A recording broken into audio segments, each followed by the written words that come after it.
Hello, everyone, and welcome to the brand new show, BMW Sim Racing Ignition.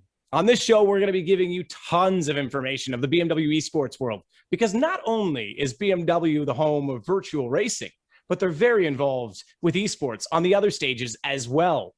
They've got teams that are competing in League of Legends, Dota 2, and Valorant. And it's our goal in this season to make sure that before each BMW Sim GT Cup race, we give you all the information you need to keep track of the main protagonists and teams. Obviously, in sim racing, it's Redline, G2, and BS competition that will be flying the BMW Sim Colors throughout the season. So we'll be talking with some of the main drivers and protagonists of those teams as this season goes on and the sim racing season as itself unfolds. But not only that, we've got so much more to talk about in esports. And before we look forward to 2022, it's important to look back at some of the action and exciting highlights from the BMW esports teams such as Cloud9, Fnatic, FunPlus Phoenix, G2 Esports, T1, and OG, and some of the highlights and achievements that they had in the past year.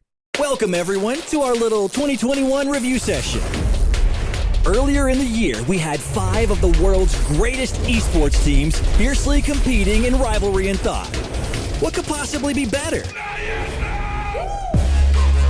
Well, more rivalry, of course. So welcome aboard, OG. How about a little welcoming gift? And to have them mix it up with the others right away, we united all teams in an 8-episode manga adventure. Each player transformed into a mighty manga hero. Thanks, famous Japanese artist Aki Bright, for over 100 pages of fighting the good fight.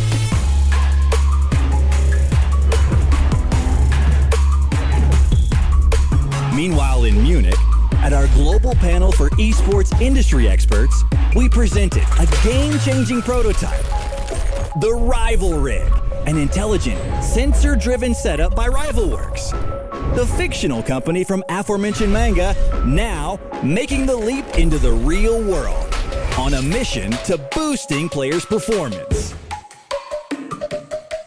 Welcome everyone for Berlin Brawl 2 Conquering the Classic. Yet in this retro arcade tourney, the players didn't have anything other to rely on than their bare instincts. Well played, Whippa. This is your champion of the Berlin Brawl. Maybe this winner mentality could carry over into Worlds. Never mind. Heads high, we'll be back next year. Wait, let's watch this.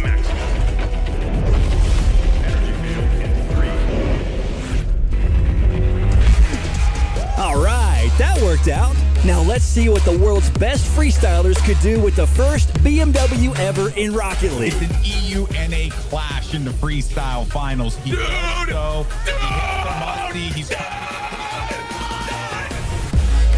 Sweet.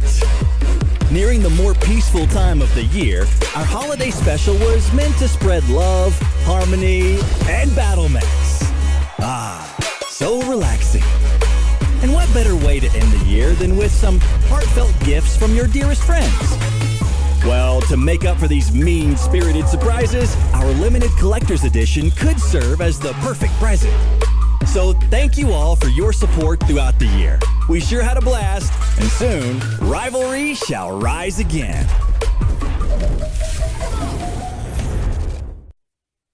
So much action from all of the teams and the BMW partnerships on the stage. Tons of success. Very cool to witness and see. But of course, there was lots of highlights on track as well. Even as recently as December, where I had the absolute honor of being over in Munich at BMW Welt for the finals of last season's BMW Sim GT Cup and the BMW Sim Live show. It wouldn't be fitting to start this season without first looking back on some of the tremendous success of the drivers and some of the incredible action on the track.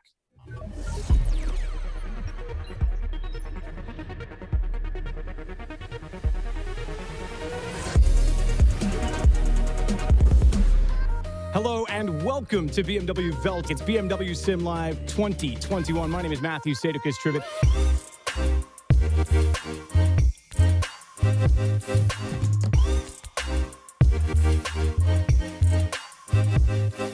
And I can't wait for the races. And away we go. Green flag in the air. Oh, but Vettel's gone deep. Contact between Page and Murphy. The final round of the BMW Sim M2 CS Racing Cup. It's going to be a very packed evening. Green flag is out, and already almighty chaos in the background.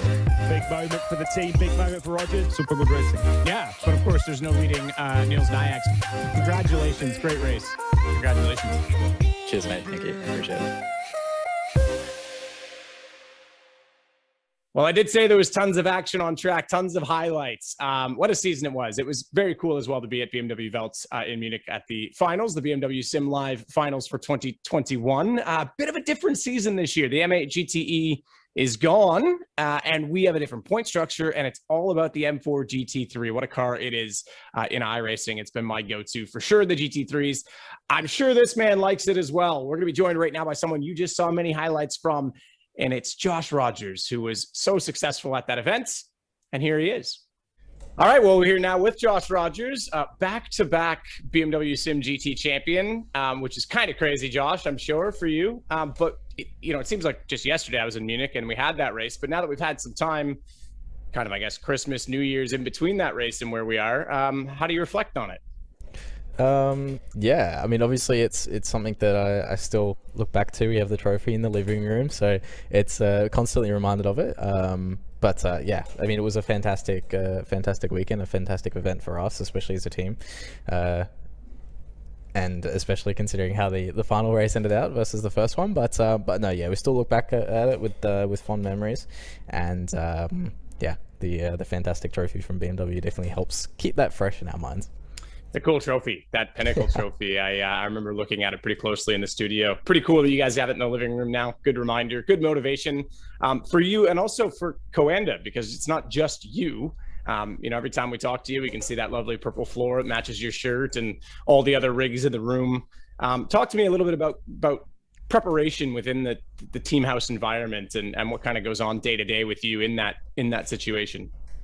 Yeah, I mean, like for us, obviously, a lot of us and all of us are extremely well structured. We try and kind of plan things around so that we're driving at least at the same time. You can probably see in the background, so there's 3 other guys in here at the moment driving, practicing. So yeah, who have you got in there right now? Mitch, Mac? No, Mac, Tommy, and Iron John. Ah, okay. I can't quite see right now. That's all. So I'm just wondering, but that's cool. Yeah. So yeah, no, it's an awesome environment, and we try and kind of plan things that way so that we can get the most out of ourselves and at least like be on at the same time to be able to, if we need to ask a question, we can ask a question then and there. If you want to compare some data, we can do that then and there. So there's never really that barrier of time zone or quite simply just not being there at the same time. Obviously we focus a little bit on fitness and stuff outside of that too, but yeah, obviously for us the main focus is our driving, and we hope that shows. This is a bit of a technical question, but just because you are in that environment, you're driving at the same time. It's one thing to work on setup in the game. What about out of game? Do you guys have very distinct, different feels to your sim rigs and feedback settings?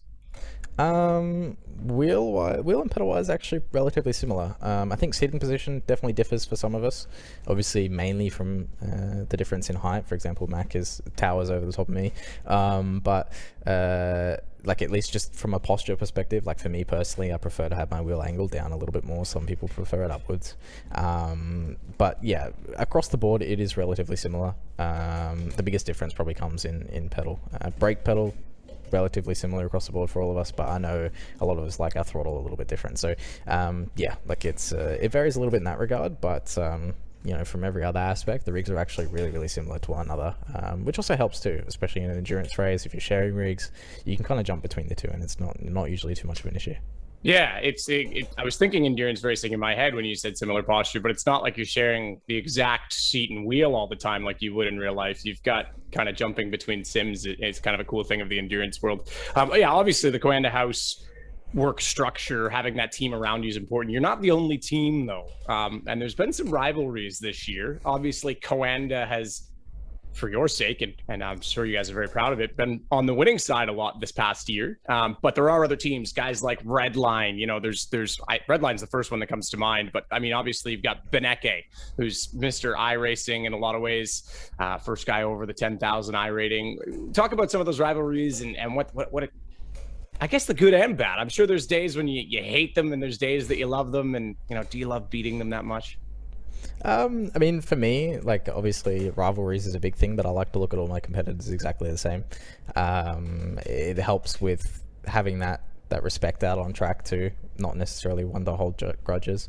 And I think it just kind of boosts the whole atmosphere in general. Obviously, there's when you have those fierce competitors that you do have, guys like Sebastian Job or Max. I was wondering if you were going to mention him. Yeah. Or I've had lots of battles and stuff with Mitchell in the past too. Being able to kind of push yourself past them and yeah, kind of I don't know, like the feeling, like for me it doesn't necessarily matter whether I'm beating any of those. It's just a matter of winning for me. That's where I get that enjoyment from, and obviously the work that goes into kind of achieving that. But yeah, obviously the rivalries are very important in racing and sim racing in general, and yeah, that's no different here. Cool. Yeah, I like that. I like that you mentioned Mitch as well, bit of inter-team rivalry, because he's been someone that's been coming on pretty strong. And another guy that comes from sort of a real life background with rallycross. Last year, he obviously did the eNASCAR championship as well, which was a whole new endeavor. There's lots going on that attracts different drivers and different series and disciplines. Tell me from your perspective how sim racing has changed in your time in it, because it is certainly, from even just my perspective, who's not quite as involved as you as a driver, it's grown up. But even friends that I have that are just casual sim racers, they're seeing the esports side. So what's your perspective on all that? Yeah, obviously there's been huge growth in sim racing, especially over the past 2 years. Unfortunate as it is to say, thanks to COVID, it's kind of boosted us a little bit. But I think even excluding that, I mean, I've been on iRacing since 2014, and things have changed so much since the beginning. Obviously, the structure of events, the frequency of events, prize money has also gone up to as the kind of overall, or as more eyes kind of input on sim racing in general. But yeah, so much has changed. There's more platforms to choose from now. Assetto Corsa, R Factor. Obviously, our primary sim of choice is iRacing for many reasons. And yeah, I think, I mean, yeah, so much has changed. Different manufacturers have got on board, obviously BMW, Porsche, everyone kind of funneling as much energy as they can into sim racing to boost it and grow it, and I think that's fantastic to see. Hopefully it continues on the same trend, and hopefully in the near future we can see a few more live events. But yeah, there's still so much to come for sim racing, I feel, and pleasure to obviously be able to be a part of it and grateful for that. But yeah, so much has changed over the years, and thankfully all for the better. Yeah, well, and I think that it's interesting as well because, the growth of sim, you mentioned COVID, certainly that brought in a lot of real life drivers that boosted the audience, but esports as a whole has grown so much. And it's interesting to see, we're not quite at massive stadium levels yet in sim, but it's heading in that direction potentially, and the growth is there. Do you follow any other esports? Speaking of those, League of Legends, Dota, anything that you're a fan of? I actually do a little bit. I enjoy following some of the CS:GO majors. Hearing you cast those sometimes, yeah. Even Rocket League, I enjoy that too. Even occasionally, I'll watch the international whenever it's on. That kind of one time a year.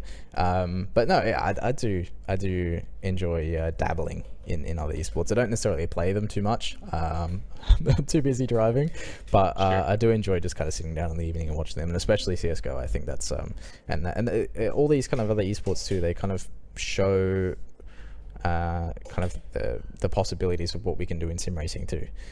You have the tournament structure, you have the stadium kind of atmosphere. There's so many things that we can incorporate into sim racing from that too. So yeah, but no, I do enjoy dabbling in a little bit of other esports too. Yeah, super cool. And I think you're right. The structure is there, and the growth has been pretty incredible in those esports, which is kind of paving the way. I think StarCraft, you could argue, started it all really in terms of the first boom, but yeah, pretty cool. It's fun to see. And I think, yeah, the one thing you said that, you don't have a lot of time to play them because you're busy driving. It's the irony of being a pro.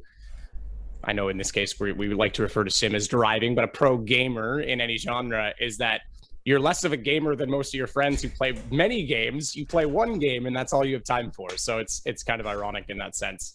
But I totally understand. And it's kind of cool that you get to follow some other ones as well. Chuck something else on at the end of the night and watch it. Always good to wind down.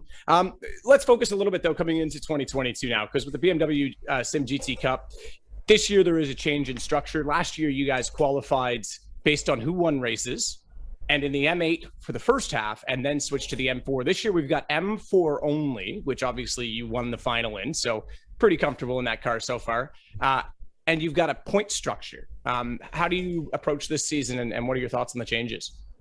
Yeah, I mean, obviously the change to the M4, I've driven it competitively once, and I've had great success with it, so I don't have anything against that. But yeah, I think like the championship structure in general, obviously it's very different. It will kind of prioritize consistency over outright speed. At the same time, I think personally I probably preferred the previous seasons, but each to their own, and I think it'll definitely add. Is that just a sake of you only really need to perform, win one, and then you're qualified? It takes the stress off. Not necessarily. I mean, maybe a little bit, but not necessarily. Obviously, there's a lot going on in a year as well. And I guess from that side of things, it helps you kind of balance everything a little bit better.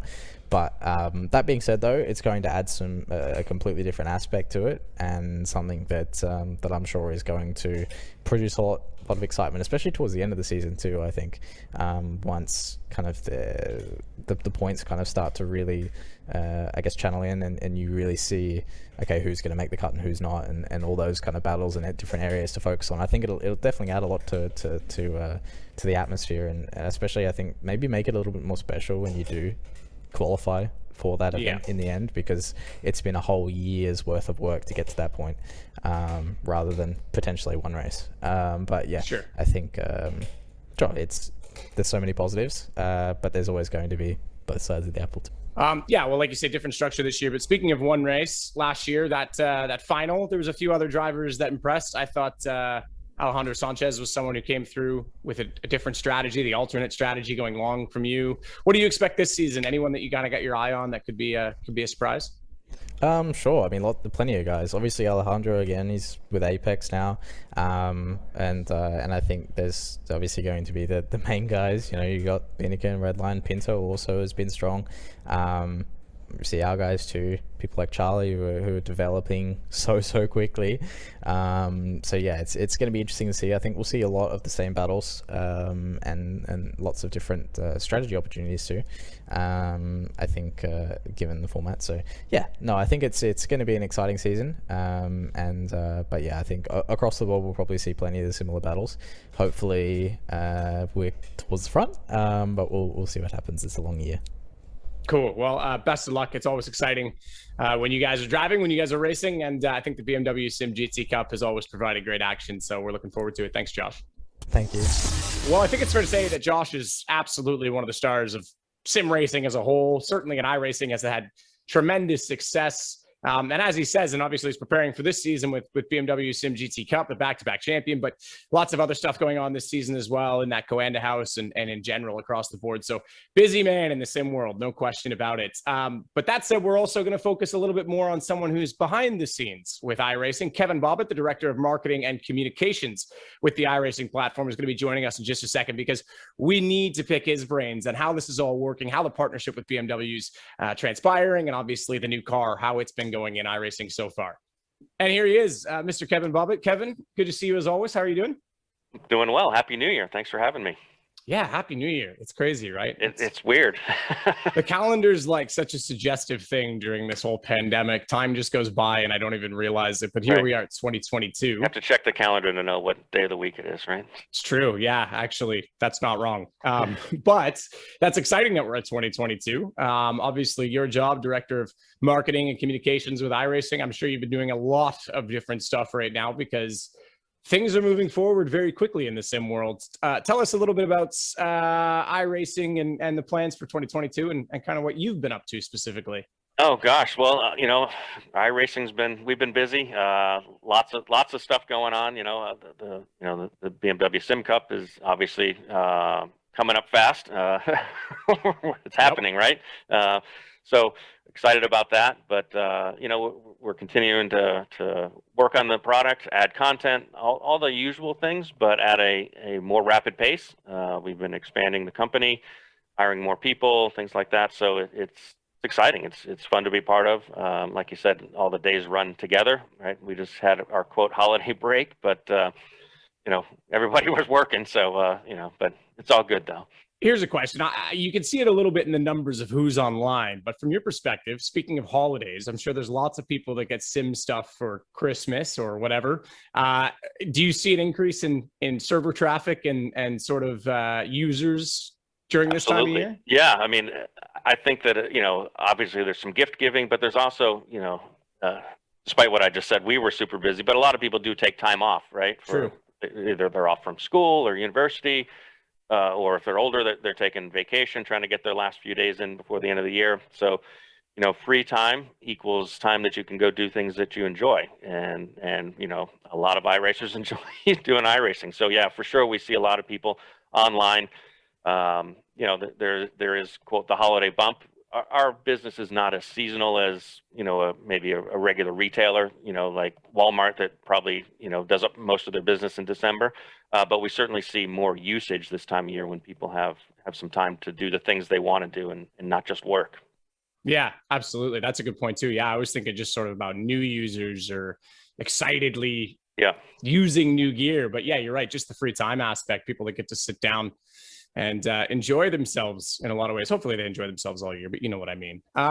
There's a lot of collaborations, and obviously you as communications and marketing, you're working not just on sort of that facade that we see, that the storefront that we see on the website and what people see. You're also working in the background on all these sort of partnerships and collaborations. And obviously going into the BMW SIM GT Cup, it's a perfect place to talk because BMW has been getting very heavily involved. It's been awesome to see with sim racing. Tell us about the sort of working with them and how that has progressed and even developed things in the game that maybe you didn't even see coming. Yeah, well, BMW has been a partner for a long time. It started as a license. I think the first BMW we built was more than 10 years ago.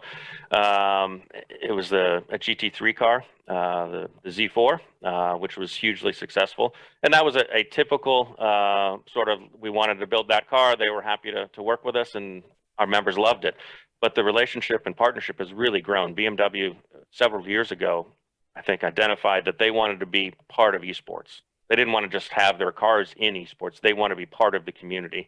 And I think that shows in terms of the projects that we've done, the series that we run with them, right? They're not just kind of a car in a series. They actively participate and promote and become part of the community. One of the coolest projects we did was the M4 GT3 car, which was developed kind of along with them as they were developing it. It was.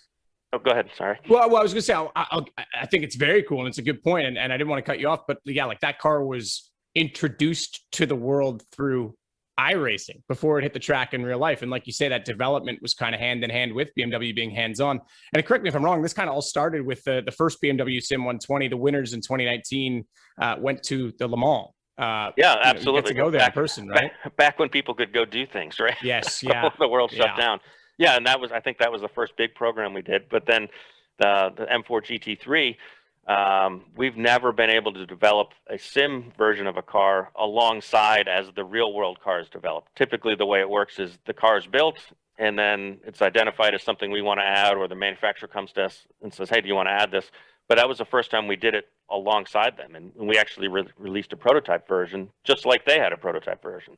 Yeah, super cool. But stripping back the BMW partnership side, as you, someone long-term, believes in the product, passionate about iRacing, how cool was that? Like, that must have been a pretty satisfying moment to have that sort of.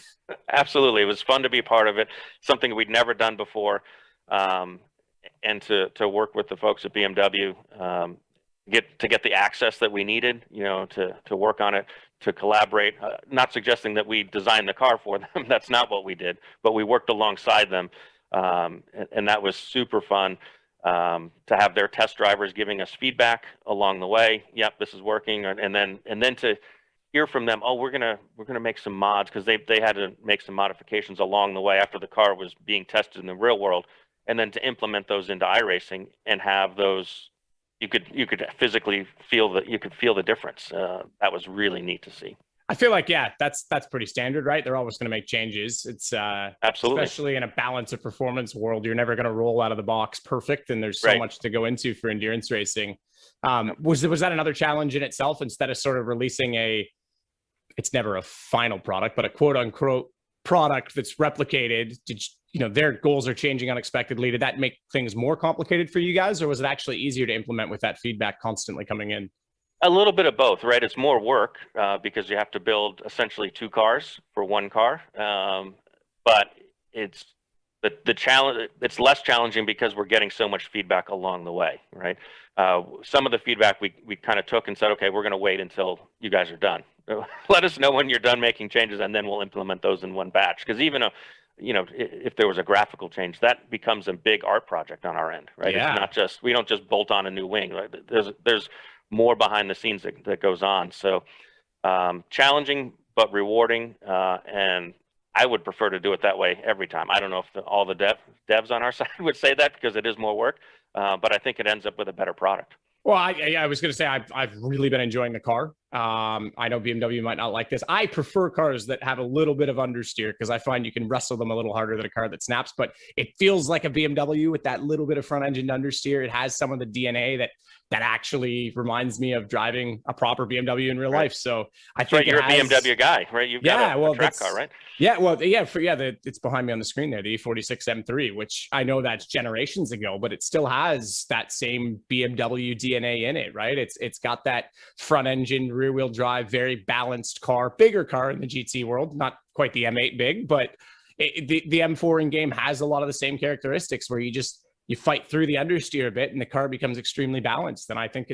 it's spot on. And I've been enjoying it. Another partnership, I know that this is getting a little sidetracked, but it's been very important, I think, is tire. And you guys have been working with a tire company there as well. I think this tire model right now, by the way, Kevin, is phenomenal. I think it's the best the game's felt. The sim has felt. Thanks. I know I come from esports, so I say game. I know it's a sim. All good. It's all good. But yeah, I think, and that's something you guys have also been developing and pushing quite a bit to improve and constantly be dynamic with. Yeah, I mean, I think anybody in the sim gaming world or real world motorsports will tell you that tires are extremely important, right? I mean, and expensive. And expensive. Yeah. At least we don't charge for tires, right? So you can burn them up as much as you want, but we always want to, take that to the next level and improve the performance. It's the part that ties you to the track, and it's how you feel things, right? And I know that feel is a weird word to use in sim racing, but we do feel them, right? I mean, I was driving a couple of cars the other day. I went from a very high-powered open-wheel car to our lowest-powered open-wheel car, and I could literally, well, not literally, but in my head, I felt the difference in the weight of the cars driving them. So that's important, and some of that comes from the tires, how the car is kind of either planted or not planted, sliding around, things like that. So super important stuff. And yeah, we're striving to always improve the tire model for sure. Yeah. And I'm sure I don't know all of it either, but just the physics of heat dynamics and adhesion and all of that. I think the tire model feels really good. And I think iRacing with the development of cars, like you say, with manufacturers now and just the background and development, I guess, how long has it been now since iRacing has been out? Almost 20 years. Yeah, so we started development in 2004, launched in 2008. That's a weird thing to say because it makes it sound like it's an old game, right? It's not. It's an evolution. We're constantly developing, right? Every 3 months we have big updates to come. I'm not saying we rewrite the whole title, but there's not much that's the same as it was in 2008 if you've been a long-time member. So. Well, interestingly enough, you say like, oh, it sounds like an old game. If you look at the history of gaming, all the ones that are extremely successful, especially at a competitive level, are things like CS or Dota or League of Legends that have been around forever. I mean, even CSGO, the current iteration, has been around since 2012, right? So it has that development, it has that refinement, and I think that's where it's getting now with iRacing, which is really, really cool. And I love the more brand involvement. Yeah, I mean, with that said, obviously with BMW SIM GT Cup 2022, tell us a little bit about what you're expecting from this season, different point structure, and again, working alongside the brand. Yeah, different point structure. I think it'll make it more interesting or easier to track from an outside perspective. If you're not tight into iRacing, our points can seem a little confusing, right? If you remember, they make complete sense, but if you're new to it, it's like, oh, how did he get so many points and I didn't, that sort of thing. So the points are a little bit more straightforward, being tracked outside of the traditional iRacing points. Some good prize money, and BMW promoting it. I mean, that's the most exciting part for me, is to have a manufacturer like BMW to be behind something like this. It's not just us pushing it out, but you'll see it on social all over the place from a big name like BMW. So we're hopeful that it introduces even more fans of motorsport to iRacing, and obviously BMW wants to get more people excited about their cars. So it should be a win-win. Yeah, and I've heard some rumors of more development with BMW that we can't get into, but I think it's super now you're cool. starting the hype train, but we're always looking to do more projects. Yeah, some things that are in the works, not ready to be announced, but for sure we're going to do more with BMW. They're one of our best partners on the road side for sure. So any opportunity to work with them, we jump at. Yeah, very, very cool. Well, thanks for joining us, Kevin. I'm super excited for this season, and I'm sure you are too. Absolutely. Thanks for having me. Good luck. Well, very insightful, and always a pleasure to chat with Kevin. But the big thing, I think you guys are probably wondering, we mentioned it. There's a different format this season, different championship structure. And I'm sure you guys are wondering what that's all about. So let's talk a little bit about that now. Last season was kind of two seasons, if you will. They started the year with the M8 GTE, and then at the introduction of the M4 GT3, they swapped over to that. As Josh also said earlier, you could qualify simply by winning one race, which did take maybe some of the pressure off from some of the busier drivers. They could win one and then relax a little bit, and it didn't put as much emphasis on consistency. But now it's a proper championship, and this will be much easier for everyone to follow at home, and I think much more exciting because there was some other drivers that knocked on the door but didn't quite push through it in terms of results last year. So this year, 10 races, legendary tracks. We're going to start off on Daytona, but we've got Nürburgring in there. We've got Spa. We'll get to the schedule once we get into the race. More importantly, though, is the fact that it is a championship structure. The races are all 2 hours long, 2 drivers per car, but the car does not score the points. The driver does. So if this week you and I were driving in the car together and we win, which probably isn't going to happen because I'll hit the wall. You'll do great, but I'll hit the wall.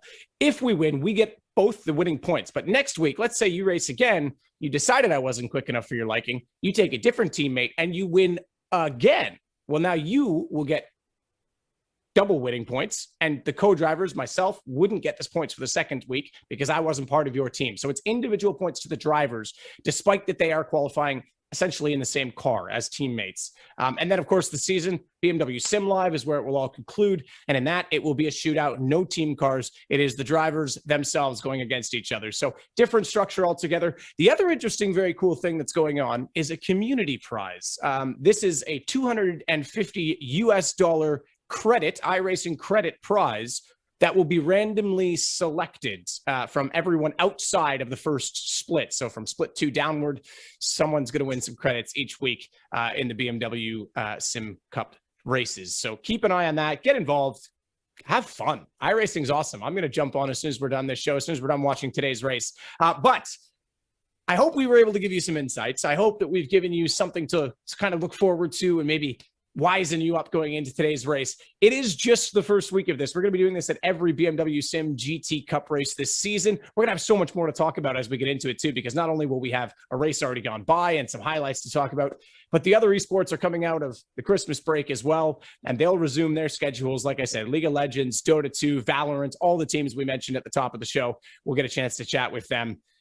I think that's enough of me talking for today. I think it's time to get into Daytona to start off the BMW Sim GT Cup for 2022. And in order to do that, we've got to send it over to 2 people who also won awards this past year, Arjuna and Lewis.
Just a month ago, Joshua Rogers became a two-time BMW Sim Live champion. The circus returns to Daytona to kick it off once more as we say hello and welcome to RaceSpotTV and BMW Esports for another year of BMW SIM GT Cup action.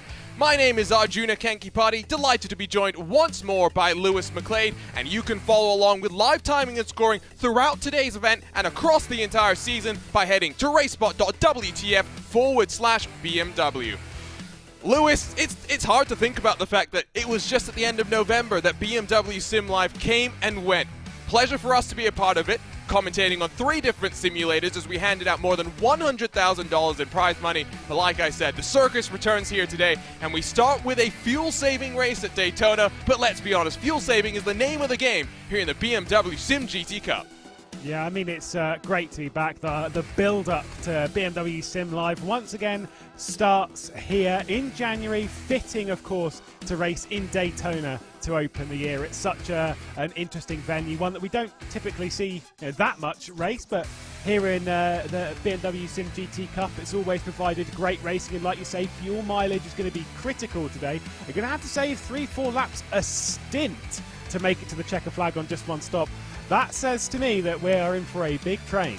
Yeah, big train, and I think passing is going to be a more cerebral game here. You have to know when you want to make the passes happen. But here's a look at our schedule. 10 races, a different format from last year. Gone is win and you're in. That was the case last year. You had to just win one race. Now it's a championship structure. You have to perform across of 10 races, and it starts here today. In a month's time, we'll head to Brazelton, Georgia, and Road Atlanta, and from there, the year continues on, and it's all in the BMW M4 GT3 car. Gone is the M8. Say hello to the new era of sports car racing for BMW Motorsports. Here's a look at the format though, Lewis. One thing to note is the prize money returns, same structure as last year, but with 2 extra prize money paying races. Our season total before we even get to BMW Sim Live, where almost $80,000 was paid out in the BMW Sim GT Cup final, we're paying out $42,000 over 10 races here. Yeah, like you say, last season, as much as we had 10 races in Season 1 and Season 2 of 2021, the idea that now all 10 of the races are point-scoring, are prize-winning races. Our focus, no longer on tickets. It's just on points and it's just on money, and that's the way we like it. We're simplifying things here in the best possible way. And if you want to be a part of the fun, just a reminder as well that 250 iRacing credits will go to a random driver outside of the top split. And boy, do we have multiple splits of competition for you here today. You can join the fun. Just sign up on iRacing.com to start your journey to the virtual checkered flag. Point structure, well, 25 points for the win, 1 point down to 10th position, a bonus point for the fastest race lap. Should be noted as well, these are for drivers. You gain points as a team, but we score it for drivers. And to give the example, Lewis, if Joshua Rogers and Lewis McLeod teamed up for 2 races, and then Joshua Rogers said, I don't like Lewis too much, he's not great in pit lane, let's get Mitchell de Jong in, and they win a couple more races, you'd only score points for those first 2 races. Yeah, at least I wouldn't use the fast repair quite as much, Arjuna. Don't you worry. No, like you say, it's your driver's championship in a sense, but you've got to work with someone to get through the season. That's how it works. It's typical. We've seen this in a few different endurance championships across the year. It's not necessarily about the car itself. That's just how the points are awarded to the drivers. It does mean that, yes, a few drivers, a few teams will be missing today, but we could see them in later rounds through the season, and they are definitely not out of the championship. There's just a race that happens to be next week. That's quite big in the sim racing community that lots of the drivers are preparing for. Lewis is preparing for as well, with a big book of facts. Here's a look at the venue, though, for today's action. We visited this venue the last couple of years to kick off BMW Motorsports in the last BMW Sim 120, the BMW Sim GT Cup. Very much also, despite the fact that there are some endurance races in the Middle East that now really signify the start of the endurance racing calendar, Daytona and the Rolex 24 really begin endurance racing in earnest at the end of January. And it's a fascinating one, Lewis. It is much more technical than I think people give it credit for. You trim your car out to gain speed across the NASCAR banking, but that infield section, despite the fact that it's flat, is quite bumpy and quite tricky to get right lap after lap. Yeah, the bumps are a significant portion of this racetrack at Daytona, even through the bus stop on the back stretch. They cause issues. The undulation of the racetrack itself, throwing it over the curves, being brave enough to do so without picking up instant points, without picking up, just even going off the track for a bit of a crash. It's going to be a bit chaotic, especially, Arjuna, with the amount of entries that we've got here. It's crazy busy out on the track. Yeah, I don't remember the last time we had 48 cars for one of these BMW SIM GT Cup races. It's going to be crazy. It is going to be fun. Here's a look at how qualifying is going. Drivers get plenty of time to set their laps. 8 minutes, 2 laps, track to themselves, very much similar to what you'll see in other official iRacing races. And guess what? Apex Racing Team, who we didn't see the entirety of Season 2, currently top the qualifying standings. And it's the newcomer Alejandro Sanchez, left MSI Esports over the winter, joined up with the Apex Racing Team that he is plenty familiar with. He sits in first. Teammate Johan Hart, the 2020 iRacing Rallycross World Champion, is currently second. Redline, first of their cars, down in third, but Apex have 3 cars in the top 4. Jamie Fluke rounds out the top 4. Beneke down in 6th. The big thing today that we should note, Joshua Rogers was the king of qualifying early last year. Of course, Coanda's not really around this race, and who knows the rest of these races. These are valuable opportunities, Lewis, for points to be paid out to teams that might have to then watch on from the sidelines if Coanda decides to show up in force. Oh yeah, this is a time to hoover it up, especially in a racetrack like this. Qualifying's not necessarily the key factor, more so to get you out of that big danger zone. I love talking about in the mid-pack. You can see Kova R8G just moved up into 9th spot. Out on the track, we've got 1 Kova, we've got 4 red lines, we've got 4 Apex cars between the Apex Racing Team and then 2 for the Apex Racing Academy, which Johan Hart is racing for. He's more guiding them through as the world champion and regular that we've seen for Apex races. That's always good to see, guiding the young guns through. There are 4 Valkyries, and Valkyrie's one that we should probably focus on a little bit. We know they're quite good in this car. Got a couple of firers out there. What I'm trying to say is we've got a good grid out here today. Remember the last race that we had at Hockenheim with the M4 GT3 in Season 2. Last lap, it was it Williams versus Valkyrie? I think it was. Valkyrie got past into the hairpin at Hockenheim and then decided, you know what, I'm going to have a lob back to hold on to those tickets to BMW Sim Life. They got it locked in with mere meters to go. Less than 60 seconds to go in qualifying, Lewis. I told you I was going to do this, so I hope you prepared. Give us some predictions for what we're going to see here today. We mentioned it before. Heavy fuel saving needed to actually make it on a one-stop from here. So this is really not an easy one to pick apart, because qualifying it's not irrelevant, but it's just you can overcome an average to poor qualifying. If there's one car that I'm focused on in here and one team that I know is excellent on fuel mileage, which is Redline. I know it can be the boring choice. I am sorry, ladies and gentlemen, but the 71 Beneke Holtzman, I reckon that car, despite not having a great qualifying here, it's currently in 7th position. I think that's the kind of car that can rise through the ranks in the 2-hour race and head up to the front of the grid as we're about ready to go. We are about ready to go. Can Redline make it 3 in a row to start off the year of BMW Virtual Motorsports? We are about to find out. Here's a look at the starting grid for the first event in the BMW SIM GT Cup for 2022. Alejandro Sanchez, on debut for Apex Racing, puts it on pole position alongside his teammate, the Frenchman, Johan Hart. Diogo Pinto, Jamie Fluke, 3rd and 4th for Redline in Apex. Arnage Competition and Ricardo Rico. We've seen him in an M4 be impressive in days past. Watch for Team Redline alongside, back in 6th position. Mr. iRacing, Team Redline back in 7th alongside the 2nd of the Apex Racing Academy cars. Tumas Tatala, who raced in BMW SIM GT Cup last year, will line up in 9th alongside the first of R8G's cars, back on the edge of the top 10. Altus Esports from the land down under join us back in 11th. They'll be alongside Lasse back for Fire Simsport, with BS Competition, the first of the Zebras, back in 13th alongside Sven Haase for Bila Racing Team Euronics. Team Redline and Urano share row number 8, while R8G Junior and Urano Urano hiking Media back 17th and 18th positions. On the edge of the top 20, Carbon Sim Sport and the second of the Fire Sim Sport cars line themselves up. Valkyrie took a big win yesterday. Intentions for the year have been made clear. They line up alongside one another 21st and 22nd, while Govan Keeney for PGZ Motorsports 23rd will be alongside the aptly named started GT3 today. Hopefully that's not an indicator of their race pace, because qualifying only half a second off. Pretty impressive from the number 21 car. Urano Esports and their team manager line up back in 25th alongside the young Australian Dylan Burst for Vendaval Sim Racing. Valkyrie and Arturo Melgar back in 27th alongside the Brazilian outfit Energy Sim Sport. Edge of the top 30, Dylan Becky Shrivens and Nathan Lewis in the wonderful BS Plus Turner car will line up. And we'll scroll through the rest of the names here today. Lewis, I'm really curious how this is going to go. 3 laps of fuel saving here is no small feat, and I think being smart is going to be easier said than done. Yeah, it's really, really not easy. Like, a couple of laps, a lap is, not too bad to save over a stint. However, saving consistently, 0.1, 0.2 of a litre every single lap, it's possible. You sit in the slipstream, you work your way through like that.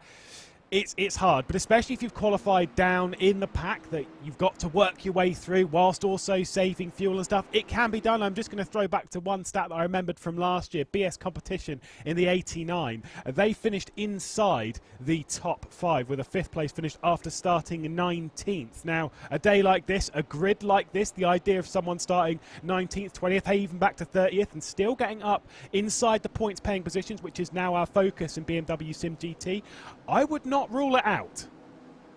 I think this is going to be a race where keeping clean, keeping your head is going to be the key. We saw a drag race to the line 12 months ago. I'm not sure we'll see that this time around.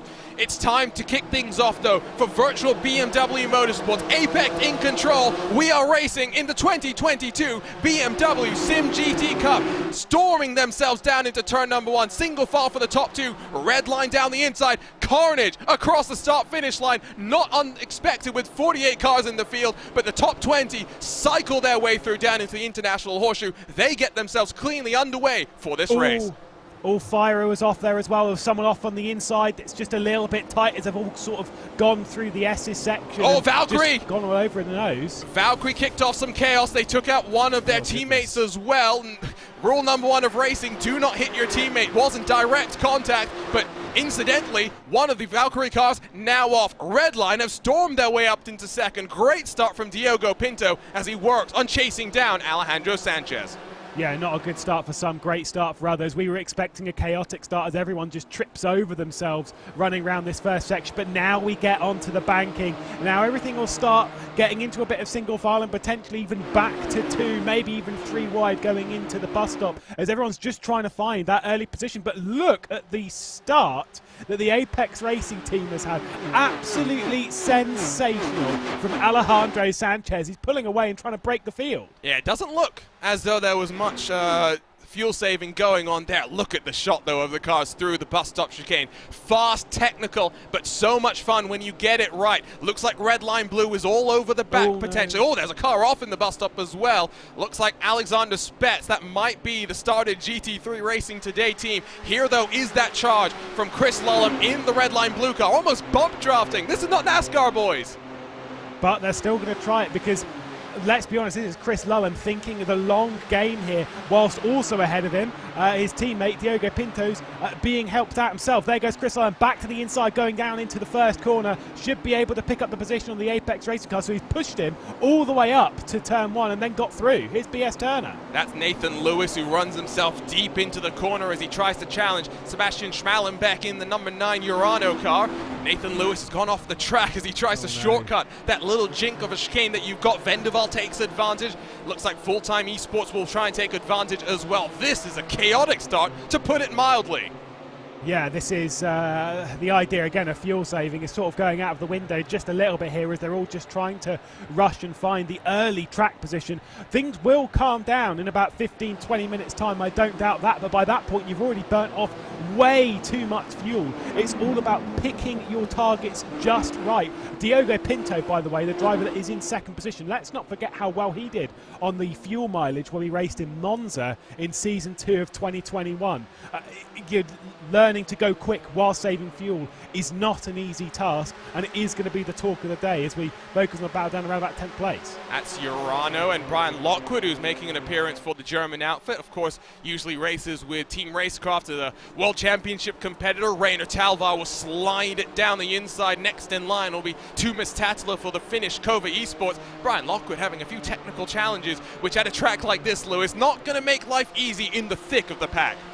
No, it's going to be stressing her out quite a bit. There's a look at Kova. There's Diogo Pinto going around the outside of Alejandro Sanchez, but Sanchez is going to pick up a little bit of assistance from Johan Harth. Now, who does Chris Lullum go with? This is full Daytona style. Look at this. It's Apex versus Redline, and around the outside, Diogo Pinto, bold, brave, and beautiful into the race lead. We talked about Redline working their way through the field, and now look at Chris Lullum trying to follow Pinto through to the front.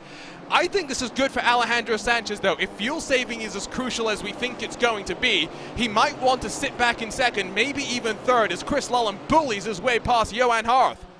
Yeah, this is, like I say, nice move there from Pinto. Focus back down to Chris Lullum, who has got himself up past Johan Harth, as you were saying. There is back to BS Turner going side by side with Fira through the kink. That's going to be a little bit tricky. Got Urano just directly ahead, and there goes Fira off the road. Not sure what happened to Mikhail Gart. That almost looked like a technical failure, and he's taken the toe straight back down to pit lane. There was no attempt to make the corner there. It was just a straight line. So I'm assuming, like you say, technical issue there potentially on Fira's point of view, and Mikhail Gard out of this race before it's even really got into the meaty section. It's a bit of a shame for not only him but also his teammate of Jochimsen, both out already. Back to the battle for the race lead, and we're going to see a lot of chopping and changing until someone in second position decides they don't want to lead this race. They just want to save some fuel. Is that time now? And I think for some of these teams, they have to remember you can't win a race on lap 1. You could definitely lose the race on lap 1. Brian Lockwood has gone backwards. He's down in 26th position, started up in 16th, but has been bullied back into the middle of the field. He's really now a driver that needs to just hope that the luck goes his way to get into the top 10, to get the points under his belt. Here comes Lullum around the outside. You can see fuel saving is big. Pinto is also giving his teammate an assist. Lullum to the race lead. Yeah, nice one. Goes from third then to first on that run from the bus stop down towards turn 1. Back to this battle just on the cusp, really, of the top 10 as you've got Rainer Talvar with Lasse back, getting past in the Fira car and then instantly on the defence, holding it down into the horseshoe. Got Urano as well attacking Kova in the background. Kova have not had a good start to this race in a car we know they like. Oh, that's the Apex Racing Academy car, the second one. The 199, of course, did start up in the top 10, but just another car having issues, and we'll get some replays very, very shortly. But at least for now, the action on track, so fast, so frenetic. We'll keep our eyes focused on everything that's going on. Tatila defense from Nicholas Laubish. Kova still sitting in 12th. They have lost themselves out of the top 10 where those points are paid out.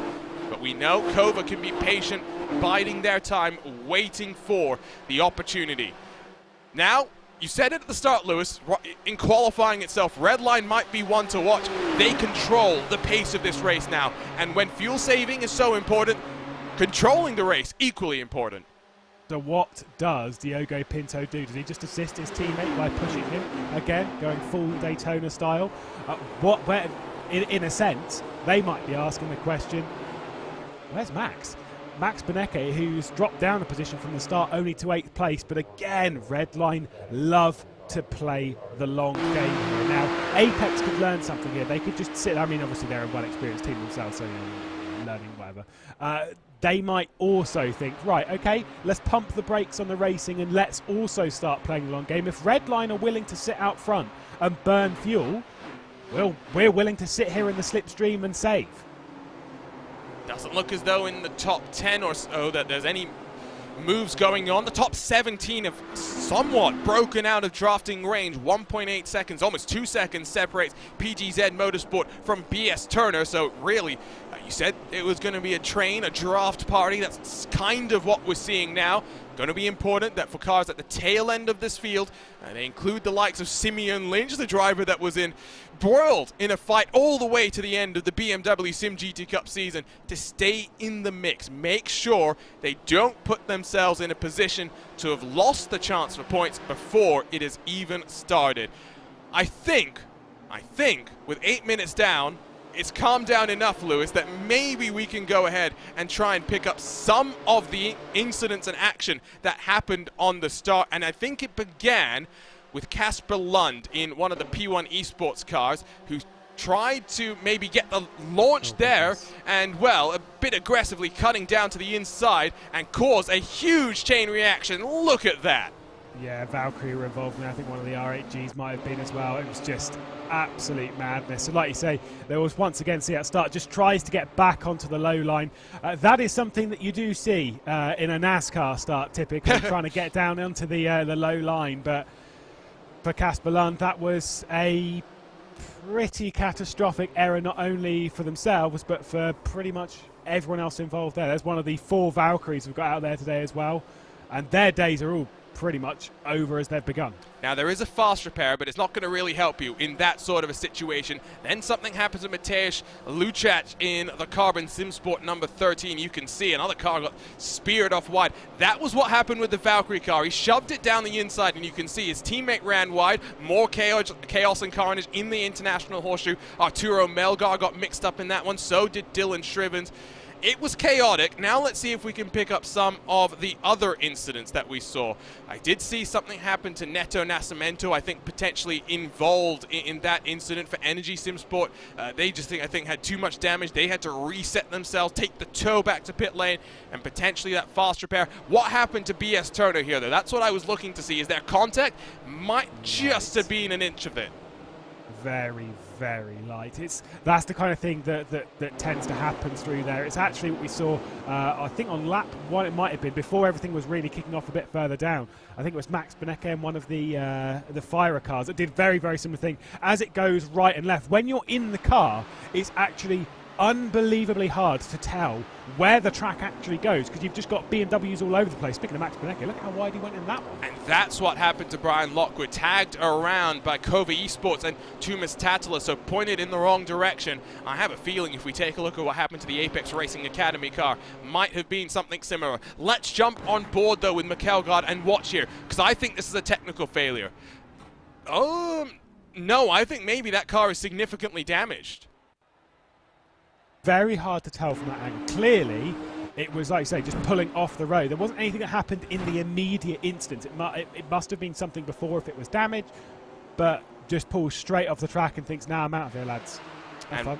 Yeah, one more replay. Oh, they've 3 wide down to the apron. That was aggressive.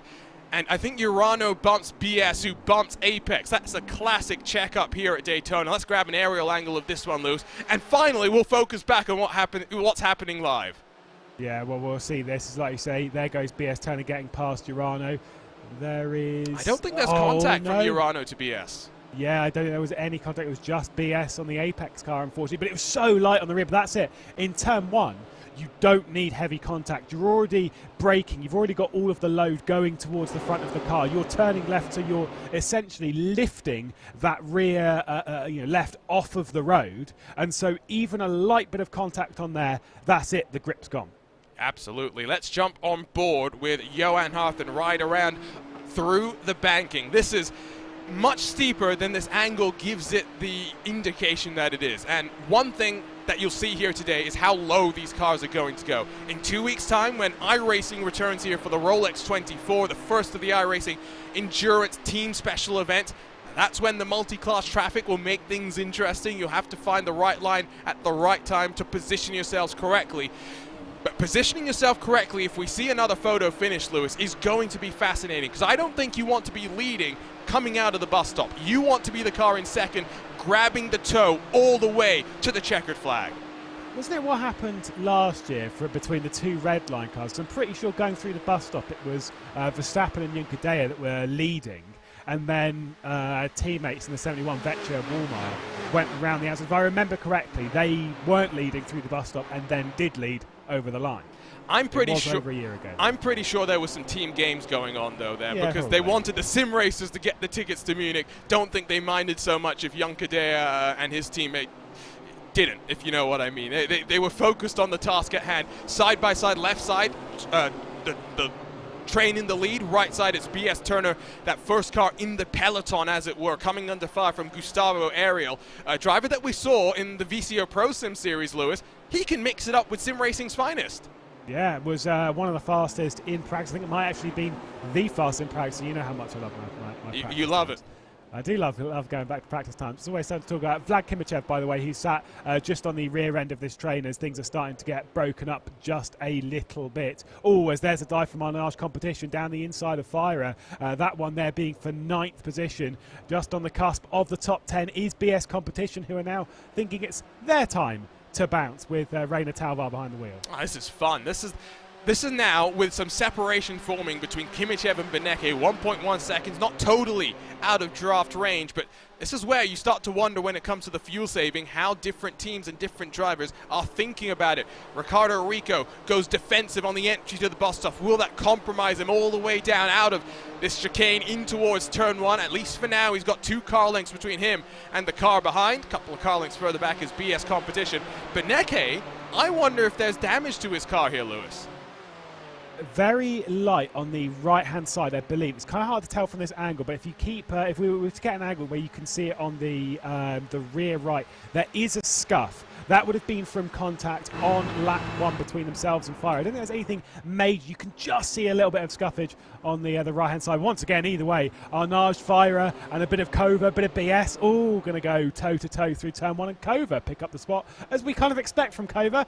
They're sort of sat there in the background, then finally pick it all up. It's not going to be done on Fire just yet, though. This international horseshoe is a very flat braking zone, but you really want to arc the corner and get to the apex as tight as possible. Tatala chops at the nose of the car behind, the BS Competition number 89, just about holds on. Some more side-by-side further back. That's Simeon Lynch trying to slip it down the inside of Nicholas Laubish as they work themselves through the second of the hairpins in the infield here. Oh, that's close, but Lynch will now have the outside line as they rejoin themselves back onto the banking. He knows he's got to concede that position. Yeah, that's it. Just, you know, don't... If it's come through, you know, a little bit dramatically, don't try and take too much advantage. Again, play the long game, wait for things to unfold properly. And you can see on our... Yeah, we can see like the positions gained and stuff. There's a few drivers and teams that have gained a lot of positions, and a few, as you can see there, that really haven't gained that much. You've got quite a few 1s, 2s, 3s on there. Again, though, with a couple of 10s, 14s. There's a 25 for the Apex Race Academy, of course, being spun around. But there's some that have gained, you know, 8 positions for the Valkyrie, the 48. Some drivers have taken advantage of some going a little bit slow in these early portion of the race.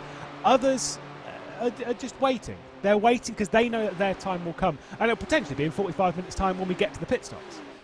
One thing to think about as well, fuel and tires are done separately in this car. Do we see drivers electing to share the tires amongst the 2 drivers, save a little bit of time in pit lane? These are all answers that we'll have very, very shortly. Battle for the lead, though, is becoming more interesting.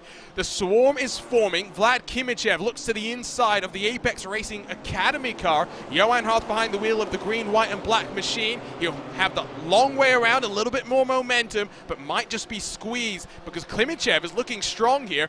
There's no paint on that car that would illustrate it's an R8G machine, but we know. Roman Grosjean Esports, they love this competition. They've got so many cars registered for it. Yeah, 4th place R8G finished here last year, so you know they do go well generally in the obviously that was in the M8, but they do generally go well in BMW SIM GT Cup. Vlad Kimichev, who we know is a fantastic driver, already dispatched Jamie Fluke this lap. Got to watch out for Logitech Gialtis Esports as well, who are part of this. The top 6 were separating from the rest of the field. The point that I brought up a little bit earlier, that Vlad Kimichev was in 6th spot, and there was a gap already forming back to the Logitech Gialtis Esports car and to Red Line, etc. By the way, that 43 car has got past, or but by the way, back past ahead of the red line car that was in 7th position starting this lap. We are back to being a very big train, though. That is the main talking point. It's 17 cars, back to PJZ. Yep. Or PJZ, depending on how far you go. We're in America. Yeah, we're both British inflections on our thing, so it's PGZ. We'll be proper here. Yeah, exactly. You did see there is a bit of lap traffic as well that is starting to form. In terms of lap time, you can tell how much fuel saving is coming into play. The fastest lap so far, a 1:44.431. Last time around, Chris Lullum, a 46.269. Think about that. Think about that for a second. They are... Oh! That's German sim racing pointed in the rock direction. We'll get a replay shortly, but that's not what you want. Back to the fuel saving, though, at least for the time being. Yeah, there's a lot of pace drop-off, and I can tell you for certainty it is not tyres. This is not a high tyre wear circuit. There's a couple of bits where you load them up quite a bit, particularly the front right, going down into turn 1. The corner after this, you're loading it up a fair amount, but then onto the banking, you're just not really working them too much. Through the bus stop a little bit, but nothing too major. Let's see what happened with German sim racing they were with. Oh, it was just a little bit of contact on the rear. That was the carbon car that sent them round. So not the first incident that Carbon SimSport is involved with. I can tell you that diving below the yellow line, not smiled upon, at least in the opening couple of laps. No, it's not the wise move. Although, from a technicality perspective, obviously, typically when you go racing here in ovals, particularly here in Talladega, the yellow line is 100%. You don't go below it. You can't go below it. That's off of the racing line, as Vendeval have pulled out of the race. That's why they've gone up to, or rather, escaped back to pit lane. That's why they've gone up to first. They are not leading the race. It's not a magic trick they've pulled off there. Red line will return to the lead of the race. But yeah, the yellow line is like a wall. You can't really go below it. Whereas here, as far as I'm aware, in this style of racing, you can technically go below it. Just not the wisest call you'd ever make. Well, the iRacing staff might have a different answer for you. Yeah, I'm not 100% sure. Yeah, right side as Vendeval do drop down the timing screen. You can see they're going to go too wide, almost too deep in towards turn 1. Valkyrie will have a look to the inside of the Kova car. That was a little bit deep on the anchors from Simeon Lynch, who won't get the move done initially. He might have to wait until the international horseshoe, but he leans on the car behind as well. This is close quarters stuff. Yeah, we've got side-by-side all the way. Hugh Barter is going to pick up that spot on Valkyrie, potentially, who go down a position now. Simeon Lynch not able to. He's going to lift out of it ever so slightly. That was the car. Simeon Lynch behind the wheel. Beneke coming under fire from Ricardo Rico, who will lunge it down the inside, force Beneke to delay the turn and might even open up the door for Fire SimSport Red, but Lasse back just a little bit too far behind. Lights flashing from Beneke. I don't think he appreciated that lunge. Rainer Talvar will throw it to the inside to defend from Kova. All the way through the field, there is action stacking itself up. Fira makes the mistake, and they're going to lose about 3 positions when all things are said and done. Yeah, and Lasse back nearly cleared Max Beneke straight off the road there. There we go. There's 1. There's 2. Here comes Kova as well to make it 3. And that should allow Fire to drop back in. But look at Kova just getting straight back up there, continuing the light flashing from Max Beneke. He is really not pleased with Ricardo Rico. Yeah, I was doing a race with a works driver for another manufacturer midway in 2020, and I can tell you that he had mapped his push-to-talk button to the same button that controls his headlights. That's not what we're seeing from Max. That is not what we're seeing from Max. I can almost guarantee you that. No, I mean, to be fair, that would be that. I have seen this kind of stuff before. Let's see what Max Beneke is going to do now that they're closing back down in on the on turn 1. He's not quite close enough to do anything, and we're going to see another one losing position. Who's that dive down the inside? That's PJZ picking up 1, 2, 3 positions and taking Fire off the track. Yeah, that's a bump and run if I've ever seen one. That's classic Daytona. Yeah, but at least Lasse back controls it. He will drop now down to 20th. I can tell you as well that BS Turner, Urano Esports, number 9, have been brought into the mix as a result of all of this fighting. It's really compressed now from a 17 to a 21 car pack, because Valentin Mandernock in the RAG number 8 car is getting involved as well. Christopher Dambeats is alongside the full-time Esports number 19 with Gustavo Ariel behind the wheel. He'll lose out for now. Nathan Lewis will chuck it down the inside. This race, chock-a-block with action. No matter where you look, there is something going on. My question becomes, who's doing fuel saving amongst all this fighting? To be honest, even though it's crazy fighting like this, theoretically speaking, quite a lot of this grid could actually still be meeting the number. I know it sounds bizarre, but it can happen if you're just, the entire pack. Because what we're seeing is the entire pack go slower. There was the incident that sent, it was Reina Talvar then into the rear of Fire, and then, it just all got a bit messy in the middle there. But the entire pack is going so much slower. You were saying about the 46s. BS Turner on the last lap was a 44.9.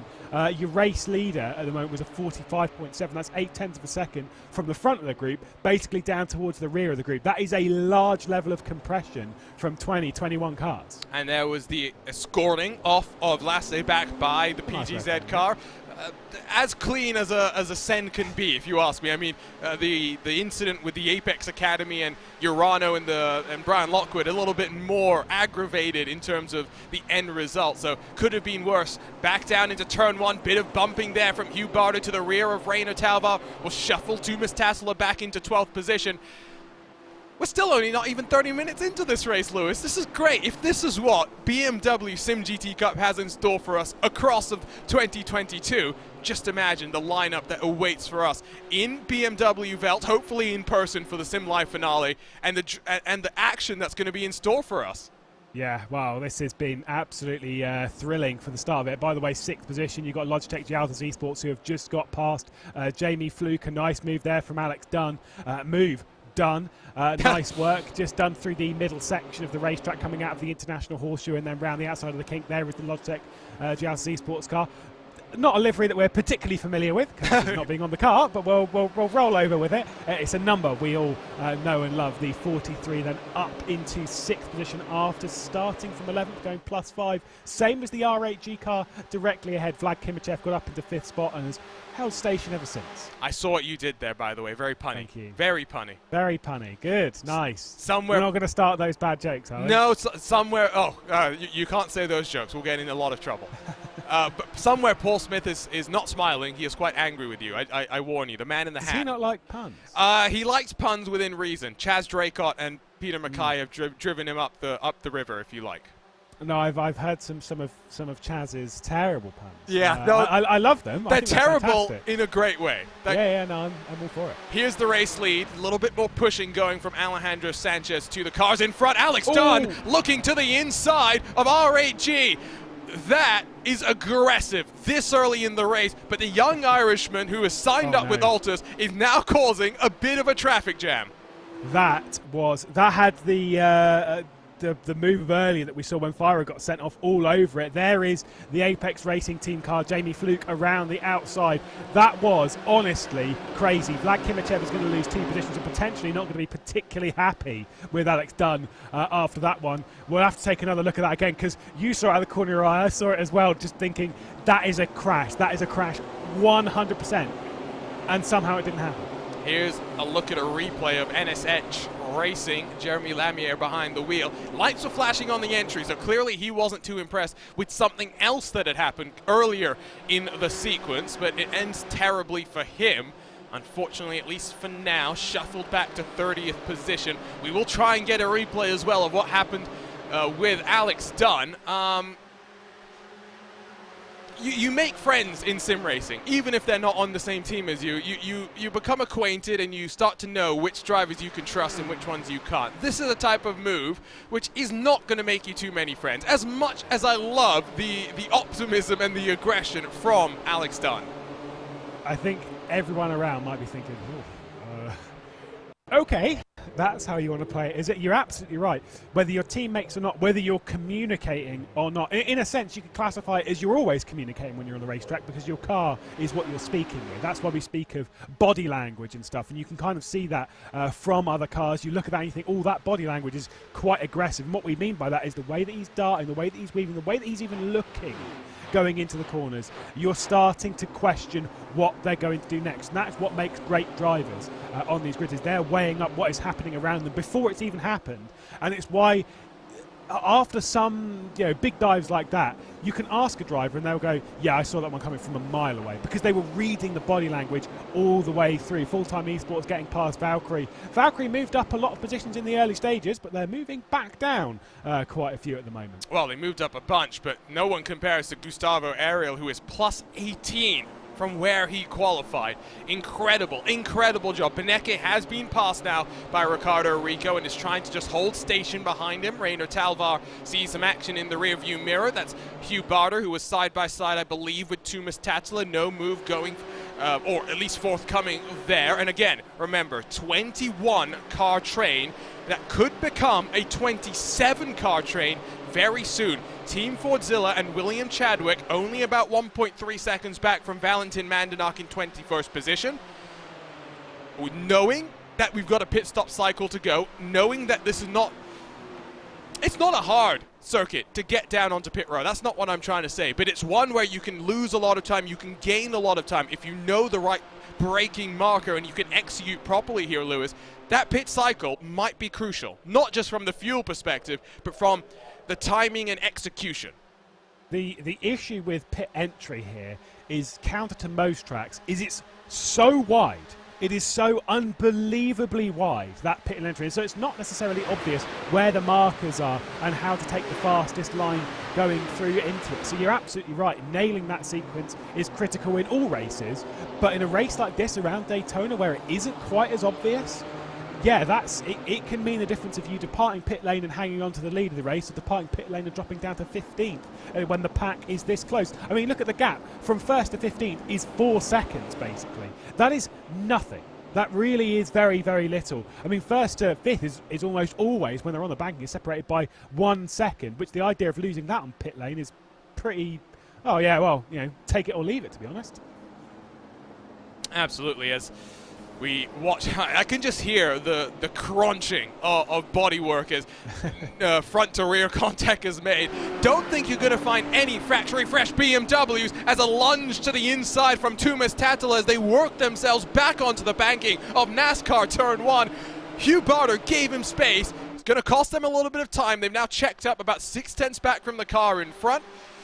Wow, oh wow, this is fascinating. Behind them, BS Turner trying to defend from Simeon Lynch. That's 15th and 16th position. Another car that's worked himself up through the field after a slightly underwhelming qualifying. BS Turner now plus 15 from where they started this race. Once more, we get this great look of the cars flying through the bus stop chicane. One thing to point out as well, we mentioned the fast repair that these drivers have the ability to come and use in pit lane, so they might restore themselves to factory fresh conditions.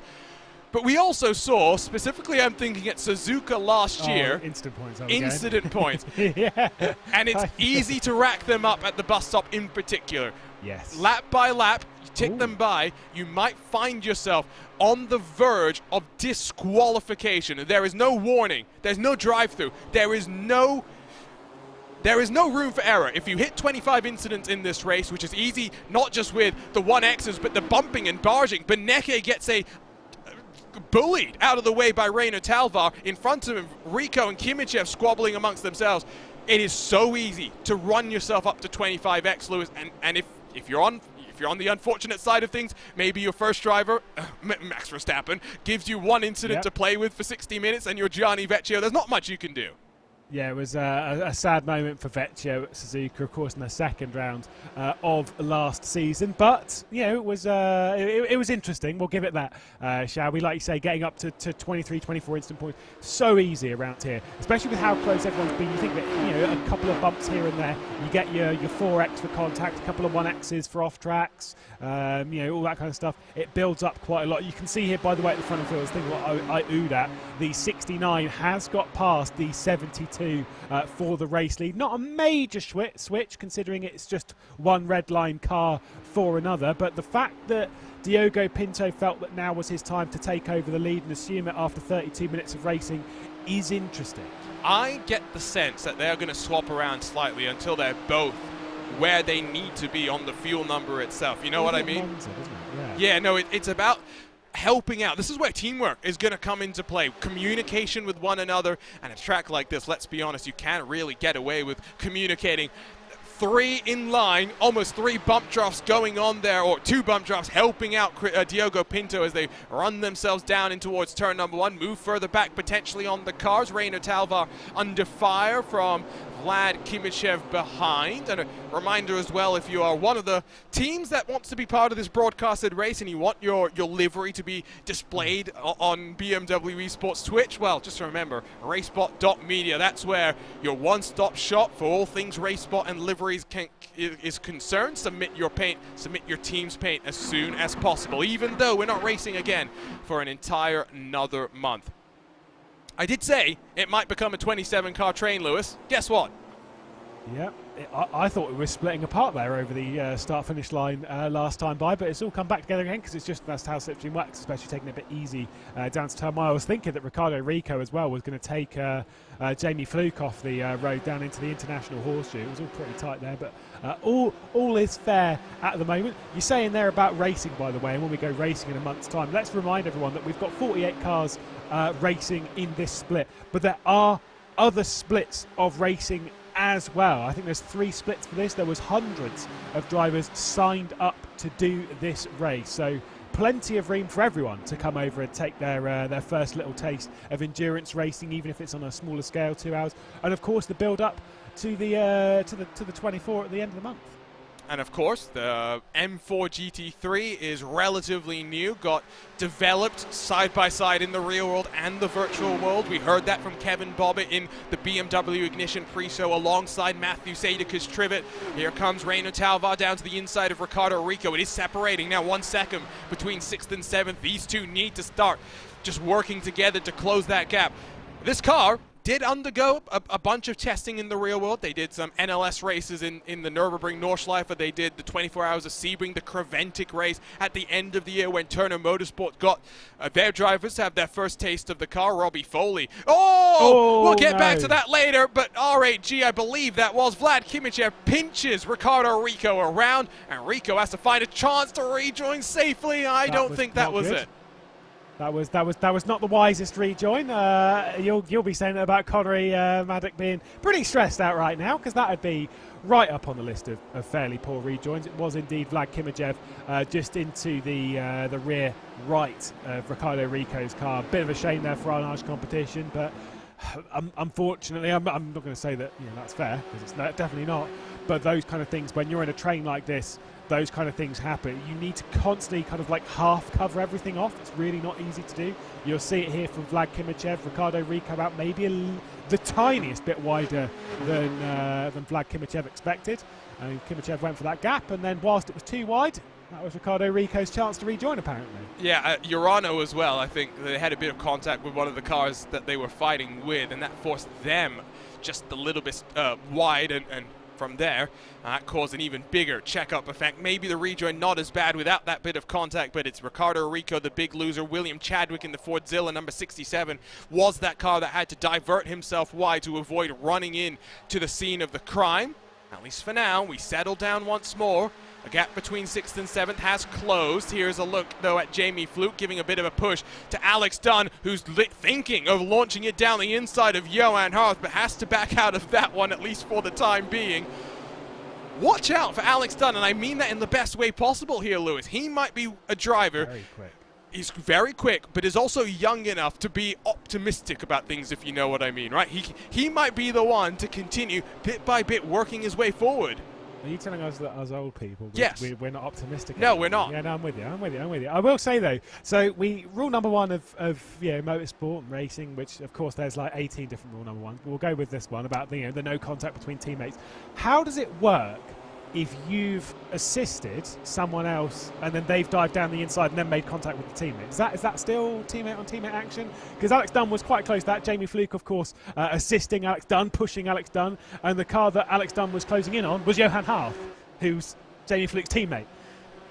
Would that have gone down particularly well in the camp if there was contact in that moment? I don't think so. So what's rule number one in your mind? Don't use all of the fast repairs straight away. Oh, you're really trying to just make me feel bad, aren't you? Yeah. I tell you what, I'll make you feel bad. How about rule number one? Don't forget to pit when you're about to run out of fuel. Yeah. No, there is that. The pit thing, that's happened to me a few times, and so remembering to pit is critical, especially in a race. This problem is you get so launched into the rhythm of doing laps. What's happened to Alex Dunn? What has happened to Altus in the 43 car? Disconnection, I think. Oh, heartbreak. It is. And, you know, we talk about engine failures, brake failures in the real world. This is our version of that. Max Verstappen found that out a couple of years ago in the 24 hours of Spa when his brake decided to fail. Well, we've got similar things that can go on here. Yeah, like I say, we've got our own versions, and unfortunately for Alex Dunn, a driver that was doing absolutely fantastic, and we were talking him up. That is not the commentator's curse. I refuse to believe it. No, that is not the commentator's curse. That is just a rough bit of luck for Logitech Gialtas Esports. But let's be honest, with the pace and the aggression that they were showing, that could be a car to look out for over the next few rounds of this season, which I'm actually quite glad that we get to talk about this as a season now, rather than just like the one races to see who's going to get a ticket. So I like the idea of this now being just a season of frantic, crazy, fantastic racing. It makes things difficult though, right? Because again, I'll go back to the example. You're paired with Joshua Rogers. You do 2 races together. You win both those races. Then Josh decides that he wants to be paired with Mitchell de Jong. You don't get you keep the points from the first 2 races. You won't get any of the points from that race onwards. It's going to be difficult for us to track over the season and you know, to make sure we know who's in the right positions. I don't know the grid size for BMW Sim Live just yet, but if we're looking at, you know, what it was last year, 28 cars? 28 cars? I think. Yes. Correct. Oh, you are making me do some maths in my brain, mate, and this is not going well. Okay, let's do the math. We had 8 no. regular season races in which we handed out, so 16 from the regular season, then we handed out 4 in each of 16 plus 8 is 24. 24. So it was 24, not 28. Never trust the commentator's math. Never trust the commentator's math, but trust that Reina Talvar is going to work his way now up into 4th position. I think took advantage of some fuel saving going on from Johan Harth, from Jamie Fluke. All the while, Tumas Tatula has worked himself up into the top 8 now, past Vlad Kimichev, taking advantage of some of the chaos and carnage. What a race we're having right now. And you're right, when you think about a championship, it's going to make those lost races that much more interesting, Lewis. How do you approach it? How aggressive do you want to be, knowing that you need championship points, not a golden ticket to Munich? Yeah, you like say you're going to have to play things very, very differently, and you've got to play everything. If you're in the top 10, top 20, whatever it is, you've got to play it like a championship. There is Jamie Fluke losing yet another position, potentially, as Tumas Tatula is trying to make the move back. Max Beneke's gained 2 positions this lap. Tumas Tatula's going around the outside, going back onto NASCAR 1, but Jamie Fluke's going to hang on. Beneke up into 6th position and has started now to march forward just a little bit. We don't have to trust our math, by the way, because we did get the events in the last 24. So at least then we're all safe. Yeah, don't trust the commentator's math, but trust the man that ran the entire BMW Sim. He might know. Yeah, he might just know what's going on. You can hear the fuel saving in the engines here as they work themselves into the bus stop. Just that little bit of a lift and coast. And again, at a track like this, you're talking, you know, 3 to 4 liters a lap that would need to be saved. And we're talking 3 laps in fuel saving. That is not insignificant. That is something that you don't just figure out on the day. That is something that you you have to have practiced over the course of your lead up and build up to this race. And what this means, though, is that we're going to see potentially basically everyone pit at the same time. The reason being is that there isn't like a plus minus 1 lap maybe on that. If you come in a lap early, then you're in trouble, because then you've got to then save potentially 4 laps over the next stint, which if 3 laps was too much and you can only do 2, then 4 is going to be almost impossible. If you can save that 4 laps and you're going to go 1 further, then fantastic, you're in a great spot as Gustavo Ariel. 1 more position, now up inside the top 10 after just getting past Hugh Barter. An absolutely superb opening stint from the full-time esports car. That really is very, very impressive. And once he jumps out of the car and passes it over to Bruno De Carmo, I almost feel bad for his teammate to be like, yeah, well, I've done all this work, so, you know, it's only 10 for you. Yeah, high expectations. And I do wonder if that by TK refers to the man that I think it does. I think it does. So hopefully Tony Kanana is watching and enjoying. 22 positions gained. And this is a race unlike any that we're going to have for the rest of the year. It's cerebral in some ways. The draft plays such a big factor. The fuel saving is influencing the pace so much. We're a second slower than the fastest laps of the race. It's about being in the right place at the right time, positioning yourself to take advantage of mistakes, to force issues when there may not be an opportunity. And for Gustavo Ariel, he's done it to perfection. Plenty of cars, though, up double-digit positions. PGZ, Govankini's up 11 into 12. BS Turner, Nathan Lewis has brought the yellow zebra up into 13th position after qualifying down all the way in 30th position. Valentin Mandanok, who competed in the World Championship just this past year in open wheel competition, up 27 positions. He's still in 19th. He's in this leading train. Still a long way to go. Could be a great drive for the number 8 car, and what a story that would be. RSR by G Performance, Attila Tassi's up 22 positions. You've got P1 Esports, they're up 6. NSH behind them are up 11. And then you've got, of course, got big losers as well. The likes of Apex, who got bundled off the road down at turn 1. The likes of Brian Lockwood, who had a swarm of issues of his own. This is one of those races where you can't give up. Things are always presenting themselves. Here is that BS Turner car coming under fire from Nicholas Laubich is Nathan Lewis. And yesterday, Lewis, I got to commentate on the first official race of Team 75 Bernard by SimRC. A combination of the German outfit SimRC, one that we've come to know and love across of iRacing special events here on RaceSpotTV, with the real-world outfit Team 75. Now, they're not the first team to have done this. BS Turner's been doing it for a while. They've even had this livery that we're seeing right now race in real-world competition. But this is that illustration that sim racing is more than just a hobby, more than just an esport. It is something that can tie itself in with real-world competition more than any other esport can do. Yeah, because like you say, it's the example that we always bring up, and this is not me dissing on any other form of esports, but you know, you're a pro player in Rocket League or in Dota, League, FIFA, whatever. Those skills in the game don't necessarily translate into the real world. You know, there isn't a real world version of Rocket League or Dota or League. You know, there's FIFA, but you don't play as the team, you play as the player. It's not the same. It doesn't translate. However, what we have here in sim racing is this beautiful thing of being able to.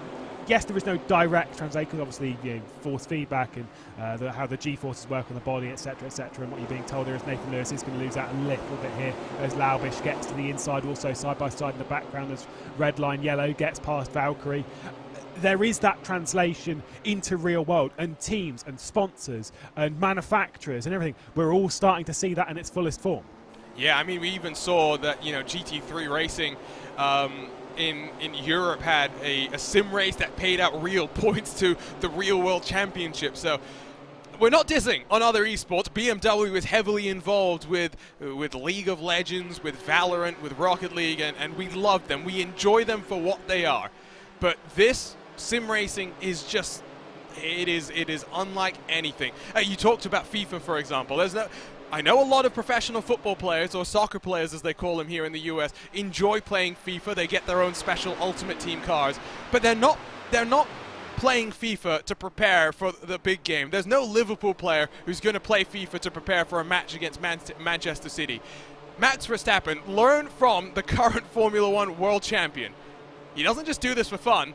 After that huge accident that he had at Silverstone with Sir Lewis Hamilton, he wasn't sure how he was feeling physically. Guess what he did? Came onto the sim, did a few laps, and because his sim is so close in terms of the forces that it delivers to a real-world car, he felt the confidence of being able to stamp on the brakes, lean with the G-forces, and endure a race in a Formula One car. It is something unlike anything else that you'll ever see.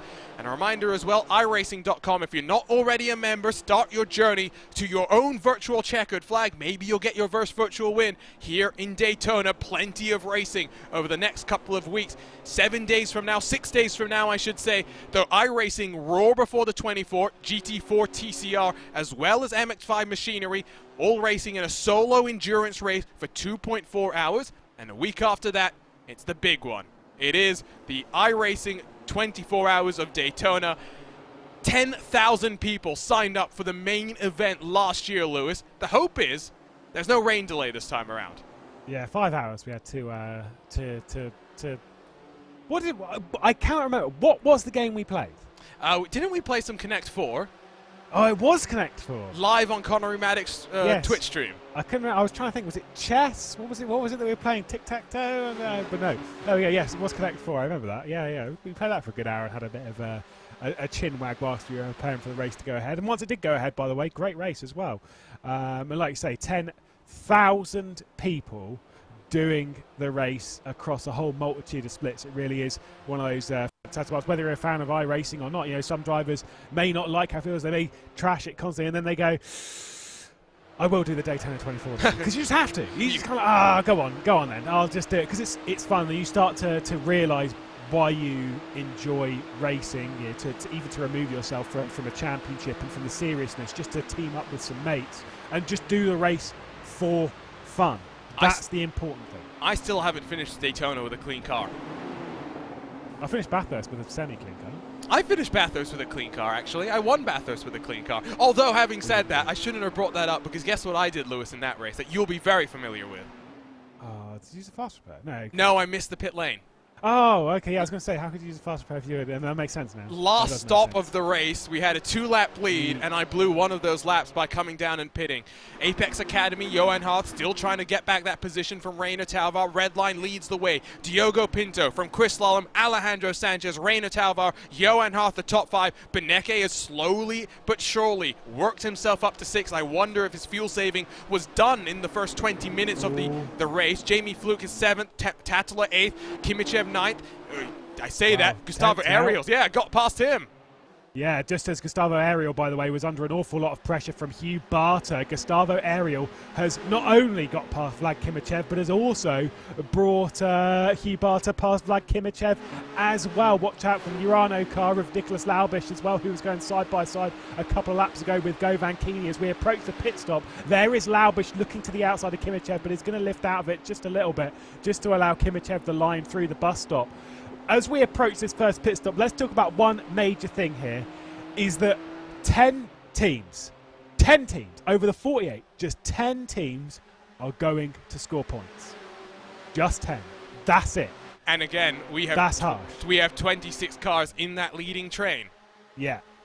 Who is going to be the 10? And also the bonus point fast lap can only be applied, as far as I remember from the rules, can only be applied to a team within the top 10. Yes, no. It is very much like Formula One in that regard. Now, I don't remember if it goes to both of the drivers or just the one that set the fastest lap. Good point. Yeah, no, there's some considerations that you have to think about when it comes to that bonus point. Oh, that's a lunge from the iRacing Rallycross World Champion in 2020, Johan Harth, feeling the pressure from Beneke behind as he looked to the inside of Reina Talvar. Hugh Barter gets past Gustavo Ariel behind these cars as well. They're starting to chop and change a little bit more now. It calmed down for about 20 minutes or so. I think the fuel saving has been completed, at least for this first stint. Then we'll likely see this repeat itself in stint number 2. Seeing a little bit, by the way, a bit further back as Vlad Kimichev went very, very wide into the other horseshoe, and Vlad Kimichev nearly got into the rear end of him. Laubish through. Yeah, this is starting to ramp up a little bit in the chaos, approaching the first pit stop. Confirmation, by the way, that the fastest lap will be applied to the team that gets it, to both drivers, which I think is actually kind of fair, because measuring who gets the fastest lap is actually kind of not the fairest way of doing it in a sense, because you know one stint might be slower than the other, and if one driver in the team's got the fast lap, I kind of get it. It's like, it's the team. If you win the race and get fast lap, there's 26 points. Off you go, have fun, have a nice cheese sandwich, and let's talk about this next weekend, shall we? As cheese sandwich? Yeah, why not? Why a cheese sandwich? There's so many other sandwiches that you could have. Yeah, cheese sandwich is dead boring, but you know, after a race, sometimes just I need that fat. Go.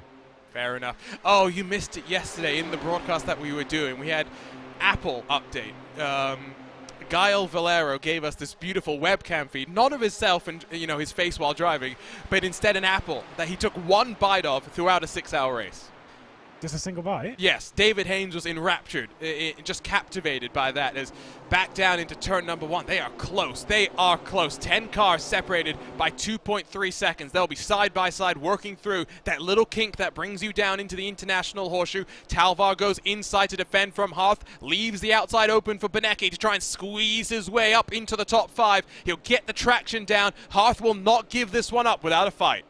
Yeah, but look at this for the inside going through the kink as well. Behind this, you've got the Apex going side by side with Kova. And there goes Apex very, very deep, but he's going to pick up one position, maybe even two. Oh, that could be absolutely sensational from Jamie Fluke. We say Jamie Fluke might be one of the nicest men in all of sim racing. He is by no means a nice guy when it comes to actually making passes happen. Don't get that one wrong. That was great.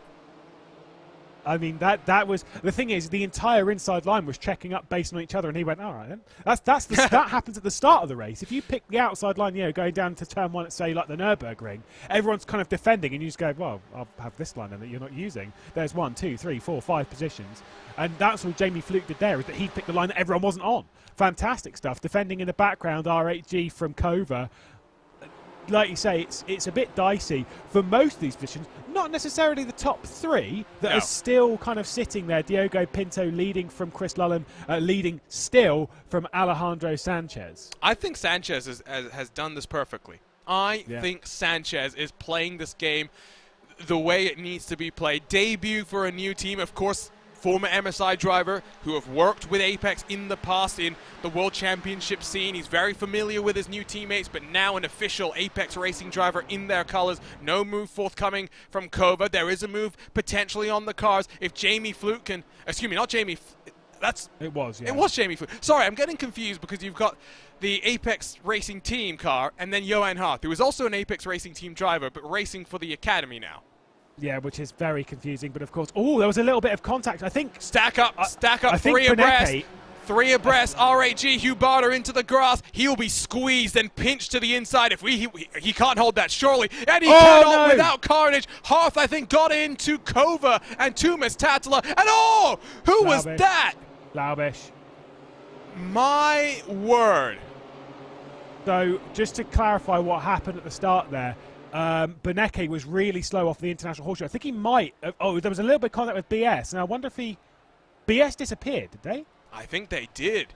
BS might have had their own technical issue. Then watch here, Kova and Hearth. Barter does force Hearth wide, but after initial contact was made, and look at that carnage. BS Turner got mixed up in that one. I believe PGZ Motorsport got mixed up in that one as well. Let's ride a little further back and see what we can pick up here.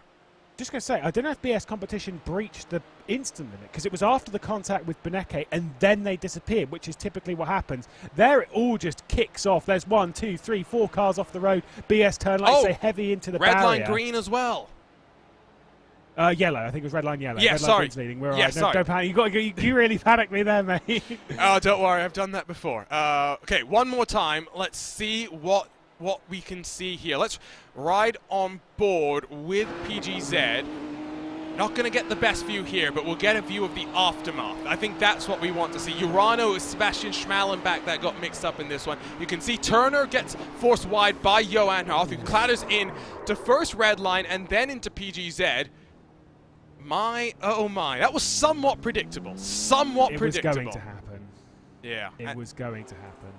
And look at the damage to Johan Oh, Hearth. that's a terrible rejoin from Hearth. Yeah, and I can understand that 25 car probably not too happy with what happened there. It is really, though, broken things up. The 26 car train that we had, well, there's still a train, albeit it's now a 20 car train. So seven cars got collected in that one.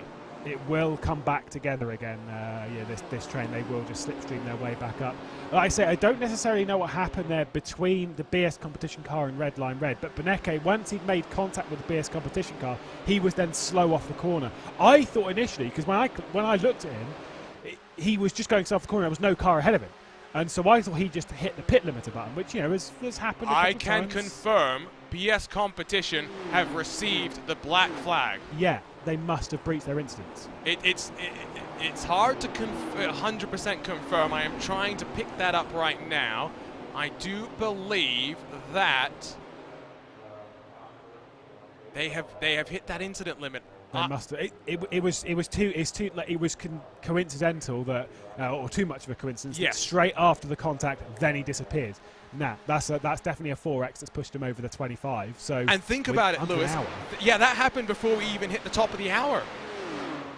Yeah, that's not good. Few cars have made some big progress from that, one being Valkyrie, by the way, who are now inside the top 10. They've made some good progress in the early stages, then dropped back.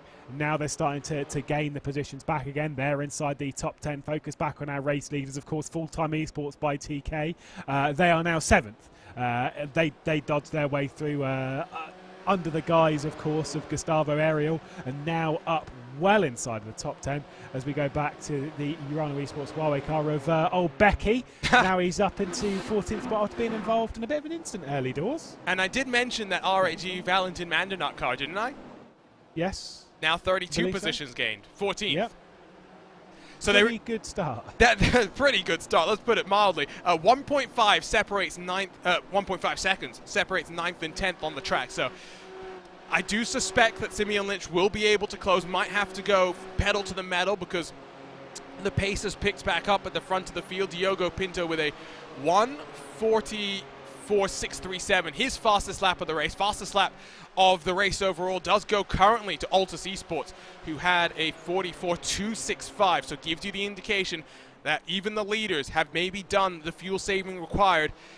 A couple of cars have come down to pit, not with damage, but instead with the fuel having ran out. And of course, that's what we'd suspect. The fuel window, about 31 laps. We're now on lap 33 of the race so far, so you may see a couple of cars coming down in pit. As long as the leaders can do one more lap, they should be good from here to the end, because we're coming to 62 minutes to go. Yeah. A lap time here about, a minute 45, give or take. Once you include the pit stop time, looking pretty comfortable. The question will be, Lewis, do you save a bit more fuel so your second driver doesn't have to save fuel? Yeah, that's the kind of thing. If you could sneak an extra lap, then you're in a really good position right now. We are on the all-important 34th lap. We were given the information prior to this race beginning. It was a 31 lap. If you're going flat out, it's 31 laps in on the fuel. You need to save up to 34 laps because it's predicted to be a 68-lap race. We are on the all-important 34th lap, which makes sense because we're halfway through the race. If you could get it up to 35, if that's even possible, then great. But I do think we'll see pretty much the entire field onto pit lane this time by. Battle going on further back. RAG from Full-Time, from Kova, all in the points-paying positions. I think we've seen a couple of cars down on pit road, includes Fire Carbon and Valkyrie. That's just on the edge of the top 20, so they've pitted just before the hour. Lots of cars have used their fast repair as well. Not entirely surprising, but here come the race leaders. Just over 60 minutes left on the clock as red line from Apex through the top 4. Red line make it just 2 teams that control this race at this point in time. Surely they're pitting this time around. Yeah, there's another Apex car just ahead of Diogo Pinto, by the way, although it's a slightly different one. That one's the late Apex car that's going a lap down, 30th position. Let's see Diogo Pinto then off of NASCAR 4, staying out for now. I think they've got an extra lap. They were saving that much. You can see, though, behind them, a couple of cars are coming down. Full-Time, Kova, Urano leading the train down. It's a choo-choo train on pit lane. It's a wide pit lane as well, so there's no danger of cars running into one another. But this is a crucial stop. Driver swaps will happen in and out as quickly as possible. Try and make the undercut work for you. Yeah, it's paramount to make this part of the race work as best as possible. Nail the pit entry, nail the pit exit. Pit exit is a little narrower than pit entry, that must be said. There's a big wall there, and also some anti-cuts on the exit of pit lane, which can damage a car if you abuse them a little bit too much. Of course, from even back in when I was doing some racing on the Daytona road course, the pit lane exit, the speed line, is a lot further around than it used to be. You'd have to go round the corner first, and then you can release the pit limiter. It's a lot later than it was originally, but still, Team Redline Green leading from blue, from 2 Apex, from another Redline car of Max Benecke. Then the 2 R8G Esports, the junior, leading the regular, and Valkyrie up inside the top 10 as well. I do believe cars are beginning to get themselves off of pit road. There you can see, I believe it's the Kova car that leads the train out of pit road. They have jumped in front of Full-Time Esports. 41 seconds, about the time estimated on pit lane to get the driver swap done. I don't think we're seeing any tires being fitted to these cars. That would be closer to 50 seconds if they were taking 2 tires. Wait and see. Redline have actually managed to clear very slightly away from Alejandro Sanchez. Lights flashing. They're not coming down to pit lane. They want that traffic to get out of the way. Redline, I was going to say, I was concerned as to why he was flashing coming off of NASCAR 4, because that told me that he was going to continue. And once again, Pinto does continue. Max Benecke and Hugh Barter, though, do not. So RHG Esports Junior and Team Redline Red into pit lane. Vlad Kimachev also in the regular RHG Esports car. So Hugh Barter actually picked up the position on Redline Red. Almost a little bit of contact there between the two Redline cars. As Diogo Pinto, is that recent? That was on the last lap. And you want to know? I know you like your stats. You want to know a stat? Go on. Chris Lullum matched the lap time from Diogo Pinto, but he must have ran just a little bit wide through the bus stop. Yeah, indeed. Yeah, you're right. 44.241 for the pair of them. Yeah, and to go back to pit stops that were made, Patrick Holtzman's taking over from Max Benecke in the 71. Only the top 4 still out there on track. Everyone else has come down to pit. Apex Academy, Johan Harth hands on it over to Michael Gianni. Andre Melchers jumps behind the wheel of one of the RHG cars. Plenty of things going on. I wonder if Johan Harth got a speeding penalty because Michael Gianni has not released himself from the lane just yet. Oh, that's a bit tragic. And watch this. Watch on the right side of your screen. Kova might just have got the undercut on Team Redline Red here. Watch on the pit exit. There they go. Kova have made it work. Nice work as well. Had Full-Time Esports by TK. They've also jumped the Redline Red car. So not so great in the pit lane sequence from Benecke and Holtzman, but either way, the you know what happened there, Lewis? To the track. Tires, maybe? No, they were just slow on pit entry as left side of the screen. Redline come in, followed in by Jamie Fluke. Alejandro Sanchez, fuel-making machine. One more lap he goes, and fastest lap of the race as well, 44.070. No way. Alejandro Sanchez, welcome to the Apex Racing team. What a superb debut. Of course, remember when he was driving for MSI Esports at Suzuka, and they took their car up into second position, of course, courtesy of contact between Josh Rogers and Max Verstappen when they were battling for the lead early doors. But either way, to take that car into the second position, had a great season as well, all the way throughout, and now looking to begin the season in the best possible way. Whilst the overcut has worked for some, we'll see if this works for Alejandro Sanchez. You kind of back it slightly. I think based I back on the it. Fastest lap. Yeah, I think he's got the pace. I think the undercut only worked for some cars. It worked for some cars, like Andre Melchers in this RHG car. They're coming down in towards the pit exit. Will look side by side as the Redline cars release themselves. I think Redline should clear themselves off. It's going to be close, but not close enough. The question will be, how close are the rest of the field to the likes of Elvis Rankin, who has replaced Jamie Fluke, the young 14-year-old, does have some separation. It has worked nicely then for him. Now we look to Alejandro Sanchez, who mounts himself onto the banking once more. What is going to happen? Will Sanchez get the undercut of all undercuts to put himself and his teammate into the race lead? And crucially here, Lewis, Kevin Ellis Jr. won't have to do that much fuel saving. Here comes Alejandro Sanchez. Yeah, he could turn this car up to 11 and start pushing and start having a little bit of fun with it this afternoon. What a fantastic race. What a fantastic stint from Alejandro Sanchez into the pit lane. He'll draw it all the way down to the end of pit lane before he drags it into his box. That's courtesy of grabbing pole position, but an excellent opening stint. Almost thought the Sanchez was a little bit too deep. He was too deep in his box. I thought he was a little bit too deep. That's all that time gained. Yeah, that might push him even further behind his teammate Elvis Rankin. Here comes Gianni Vecchio right on the back of Luke Bennett as they enter into the bus stop chicane. Remember again, 40-odd seconds. The pit stop time here, total time lost anywhere from 70 to 75 seconds. Kevin Ellis Jr. gets behind the wheel. I think he's going to end up potentially even out of the top 5 with that one mistake. Yeah, we'll have to wait and see if he's going to be released from pit lane. That was a bit of a shame. That was not a great end to the great stint.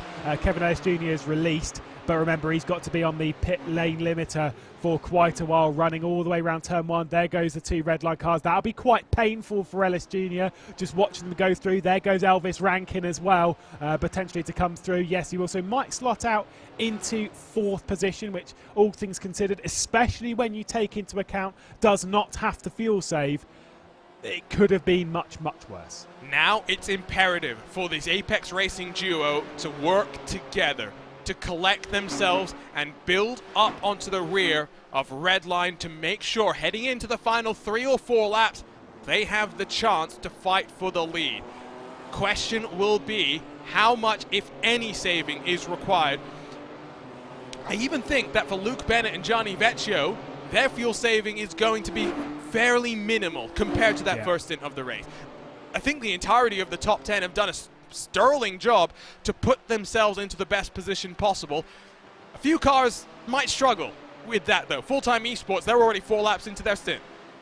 Well, as far as our numbers being that we've got to do 31 Swap laps, around. that's no real shock, considering that the number 4, or number 98, whatever you want to call it, 498, it says 4 on one side, 98 on the other. It's all very confusing, thanks lads. Considering that the Kevin Ellis Jr. car doesn't have to fuel save anywhere near as much as the 99, smart move. Let him go, let him push, save the fuel, gain the time as well. Perfect. That is absolutely fine from Elvis Rankin, and that would have been communicated within the team. Of course, we're talking of 31 laps. Bearing in mind it's going to be a 68-lap race, that means that you had to kind of take it up to lap 37. Well, the 2 red line cars, they were up to, I think, 36 by instance. They might have to save a lap of fuel. Gap. The other cars behind, not so much. Look at the gap, Lewis. It's up to 2 seconds. That is not helping the cause for Apex Racing. I like the move to swap around and coordinate. Put Kevin Ellis in front. We know just how quick Kevin Ellis Jr. can be, no matter what car you throw him in. Throw him on dirt as well. He loves a bit of rallycross action. We saw that in the World Championship last year. Now, though, I think they're going to struggle. I think they're in a very treacherous position. Patrick Holtzman gets past Full-Time Esports by TK. Kova lurking. This is for Athlon back. This is the edge of the point-paying positions. I don't think we're done with drama quite yet, though. Now, speaking of switching and stuff, now this is not me saying anything too major. Luke Bennett's a very, very fast driver, but if I were to put money on one of them being fast between Luke Bennett and Gianni Vecchio, no disrespect to Bennett, I'd be backing Vecchio. Now, does that mean that Redline, potentially it might be better for them to switch around to try and halt the charge of the Apex Racing team? We'll see. They've got to measure what kind of lap times Kevin Ellis Jr. They've got to measure this down to the 1,000th of a second. They've got to get it perfect, because if they get it slightly wrong by a couple of tenths, that could just about be the margin that Kevin Ellis Jr. needed to catch that gap back up, just to get the width of the slipstream is what he needs, just to, like, light rope. It's just pulling him along. Yeah, no, I know what you mean. What I would say is maybe we'll see some swap drafting. Kind of what we see at Indy, where the leaders will go back and forth, try and just build up the momentum on the banking. We may see something very, very similar here today. So, go ahead. I will say, one thing of leaving Gianni Vecchio behind Luke Bennett is the experience of Vecchio. And this is where Elvis Rankin and the Apex Racing duo might struggle a little bit, is on the start-finish straight, the speed that Vecchio was closing in on Bennett and bump drafting and pushing him along was quite extreme. Now, you can only do that with experience, knowing how fast you can do it and tracking that just right. That is experience, that is learning, that is time. Elvis Rankin, being quite young, probably hasn't experimented with taking on that kind of level mid-race, and to be able to turn around to him and be like, hey, mate, just go and slap your teammate a little bit on the straight, yeah? That'll be fine. You're thinking, no, I don't want to do that. Well, meanwhile, Vecchio's like, yeah, I got this. Yeah, to illustrate your point as well, lap times matched once more from the 2 Redline duo. 45.025 apiece. So we'll see how it plays out.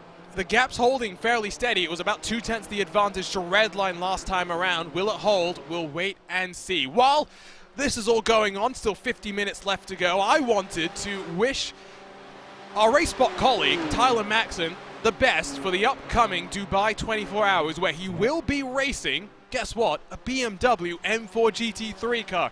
Sent me a picture last night of his new car. Looks great, looks exactly like it does in the sim as well. And I'm looking forward to hearing from him about how it compares the real to virtual. I have no doubt that given that we had the BMW works drivers like Bruno Spengler helping iRacing to get this nailed in terms of the dynamics of the car, that Tyler Maxson is going to report that it's almost perfect. I mean, you'd kind of have to suspect it. And to be fair, based on that, we've both driven the M4 GT3 in iRacing a fair amount. I will say it is my favourite. This is not me. This is not me being paid by BMW to say it. It really is in that vein. Sorry, but no, it is actually genuinely my favourite GT3 to drive because it's the most stable, balanced, predictable, stable. Yep. Yeah, like you can understand what it's going to do, and that's using the real world data. So this is a car that's going to stick around for a long time. So get used to that grille. Yeah, oh, no, can I not? Yeah, can I not get used to that grille? Can I just? Yeah, I've not. I'll sit in the car, then I don't have to look at the grille. We'll put it that way. I've only really had much experience with a heavily damaged car in race conditions. I did the 24 hours of the Nürburgring, yeah, and by the time I got into the car with almost 12 hours done, it was not even close to being clean. So we'll put it that way. I like it. It's stable. It's predictable. Maybe a touch of understeer, but in the good way. Understeer doesn't always have to be bad. Who won your split? So was that? Who won your split? I don't even know because we finished that far down the order. You were in the same split as Shane Van Gisbergen and Nick Foster-Mello, weren't you? Was I?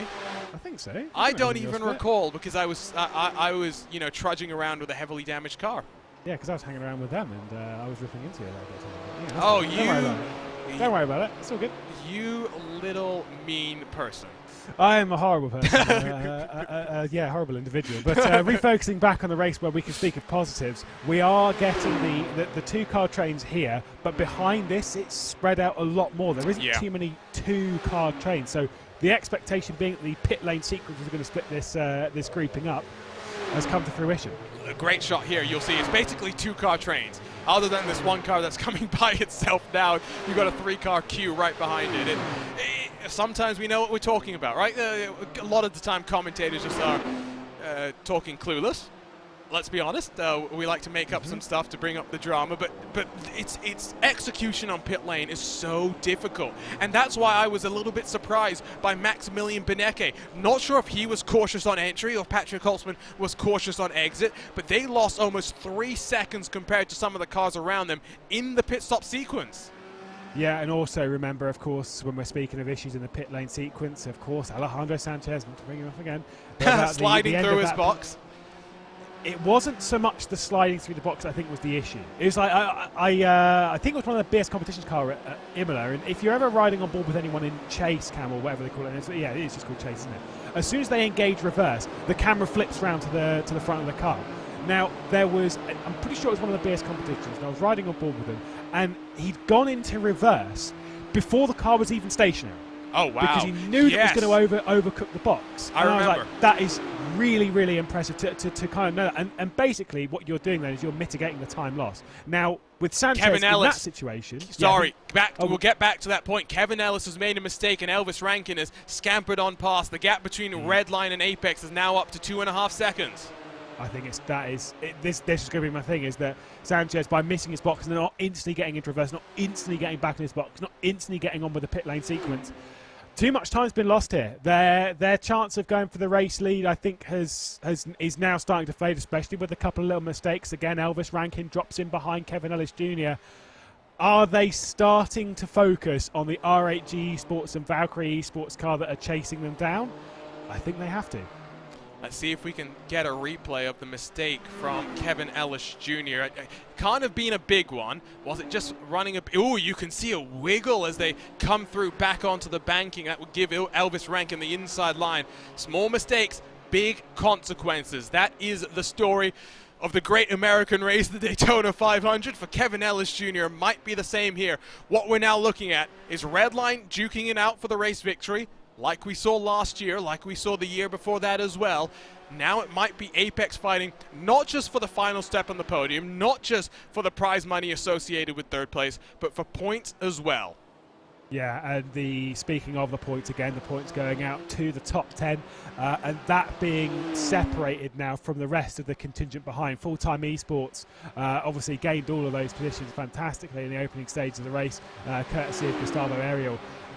Now in 10th place, now sat at the rear end of the point scoring positions, which is still, you got to say, great start to the season for them if they can hang on to that. But the thing is, for them, they've got quite a large gap back to the Urano Esports duo of Joop de Ligt and Koitet, who's leading that group in 11th spot. 4 seconds, big gap. Yep. Also point out that Andre Melchers and Kenny Rusin are closing on the Apex Racing duo. It might be a 4-car fight for third if this continues as it is, because those two are looking pacey. The Apex duo, maybe not exactly where one would expect. Gap between Redline and Apex now up to 3 full seconds. 43 minutes are still left on the clock, but it is looking good for Redline to make it 3 in a row. Maybe for Gianni Vecchio, it will be 3 in a row as well. Does seem to go quite well around this track. There's Gianni Vecchio. As long as he's not in a car where he has to complain about BOP. I won't say more than that, but last year during the Daytona 24 hours, he was not a happy chappy. Yeah, but that's why you do a series like this where it's just one car. And to be fair, it's why I love series like this where it is just one car. Because the BOP discussion, I don't know how much you enjoy it, but I despise it because it's just kind of like, oh good, so everyone's really bad then and you're the greatest. Oh yeah, cool. Yeah. I enjoy the salt that arises. It can be. Yes. The thing is, it's an unwinnable scenario because I'm sure you've had it before. We'll say anything on air, like, oh yeah, that car's faster in a straight line, and I've got 8 messages from people telling me that was completely wrong. Yeah, your data is wrong. You've no idea what you're talking about. You're just a commentator. Yeah. Oh god, okay. It's an unwinnable scenario, is it? That's why I just reset everything. Everyone's in the same car. We're sorted. Yep. No, I know what you're saying here. You can see Vecchio still tucked up behind Bennett. Wonder when we will see the moves begin. You can see they're kicking up a bit of grass on the entry into the bus stop chicane. I wonder how close these cars are. You know who's not close anymore is Gianni Vecchio. He's still in the draft. Did he make a mistake coming through the bus stop? I think potentially so. Slowed down a little bit. Lost, like you say, half a second to Luke Bennett, but that's not enough to break the slipstream. So this will be fine. And also, it's not the grouping bit behind not being quite close enough to take advantage of that. I think this is fine. This is absolutely fine. Maybe a little bit of a panic, a bit of a wake-up call with 42 minutes to go, less than. Sometimes you do need to be slapped across the face a little bit and be like, oh yeah, no, I'm still in a race. Let's focus on what's going on, shall we? It's when we are now in this increasingly professional world of esports and sim racing. You do have engineers and strategists that can help you out. Maybe not as colorful as and entertaining as you see in other motorsports, where you get that insight into what goes on behind the mirror, as it were, but maybe the strategists as well, just helping these drivers to stay focused, helping them to stay on the straight and narrow. 40 minutes, just over 40 minutes to go. One discussion that we're going to have, Lewis, given that we've got a great audience, both on BMW Esports and live on RaceSpotTV, let's talk about best tracks in the world. Let's have this debate once more. Because I know you're wrong. You think Bathurst is the best track in the world. Bathurst is the best track. No. The Nordschleife is the best track in the world. Nah, Bathurst, mate. Because Bathurst is, you can race it. It's a normal racetrack, but you can race it. You say that. Do you remember our race at Bathurst in the SIM GT Cup? Yeah, it's pretty bad. Yeah, no, I mean, come on. No, I'm with you. I'm picking up what you're putting down, but Bathurst is just, I don't know where to go. I don't know how to have this discussion, because I enjoy the flow of being so close to the wall that you can reach out and touch it. Meanwhile, it's kind of Nordschleife. You know, if you go off on the Nordschleife and then you have like half a second of the, oh, I've made a mistake here, and then you hit the barrier. At Bathurst, it's like, no, you've already hit the barrier. It's tough. It's too late. It's done. I like the immediate consequence. I've been enjoying the fact that we're seeing a lot of these hot lap challenges now with this new open wheel car from another manufacturer that has been released recently on iRacing. I love that we're seeing these hot lap challenges at the Nordschleife. Are really fascinating between a lot of the content creators. Back in the pack, plenty of fighting still going on. Beaten and banged up for some of the Urano machines, but 3 of them now fighting along with one of the Valkyrie cars, and that is R8G Esports behind the wheel there Florian Lebigra. That's a World Championship lineup there. Valentin Mandanok handing over to Lebigra.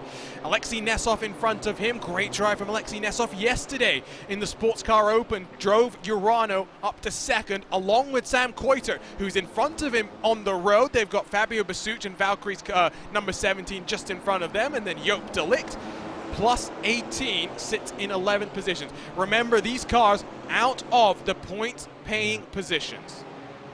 You can fight as hard as you want in this scenario, but if you're in 11th, that is a big old goose egg on the point sheet. But remember, you never know how things are going to end. You never know if there's going to be issues ahead. And we saw plenty of issues in that first stint. And also, that instant, I think we can classify it as not resolved yet, because obviously race control and stuff can take a look at things, can apply post-race penalties. And so, realistically speaking, what I'm saying is you want to be 11th. Yeah, oh. Because if you're 11th and a penalty's dished out, you're back in the points. Yeah, it's not just about being in the right place, you know, to take advantage of what might happen. It's also about bragging rights, let's be honest. Yeah, racing drivers, both virtual and real, we have egos. Are you telling me that that we're all egotists? I need to be careful. I'm going to get in big trouble, aren't I? Yeah, probably.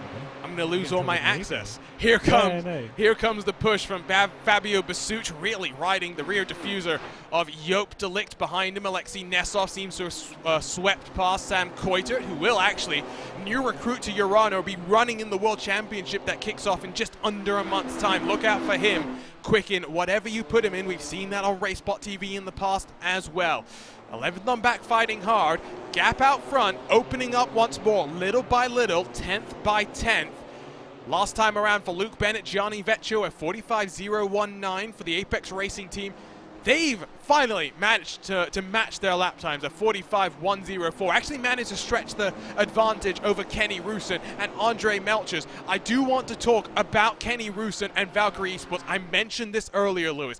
Yesterday was a statement win from Kenny Rusin and his teammate Corentin Collignon as they won the 6 hours of the Red Bull Ring in the Sports Car Open. They beat the likes of BS Competition, and they did it with a strategy masterclass. I think we saw these guys at the end of 2021 picking up steam across of a lot of different competitions, including BMW SIM GT Cup.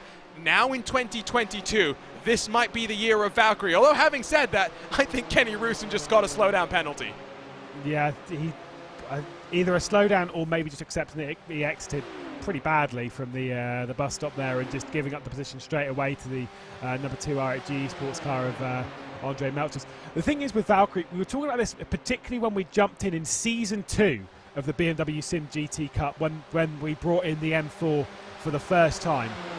Valkyrie like this car. They've matched this car very well, and they are showing this time and time again. Once again, another battle. Going around the outside, pick up a couple of positions up into 11th spot is the number 17 car, so a decent little move there, but again, it's 11th spot. It's painful to finish in 11th, and the more they fight, the more time they're going to lose. And also, you've got a little bit of a pack not too far behind with our Irish competition, with Carbon Sim Sport, who've been involved in their fair few instances today. RSR, Fordzilla, who we don't have a livery on Fordzilla. We do actually have Sandy Mitchell, who I think we briefly last year in the final round of British GT, if I remember correctly.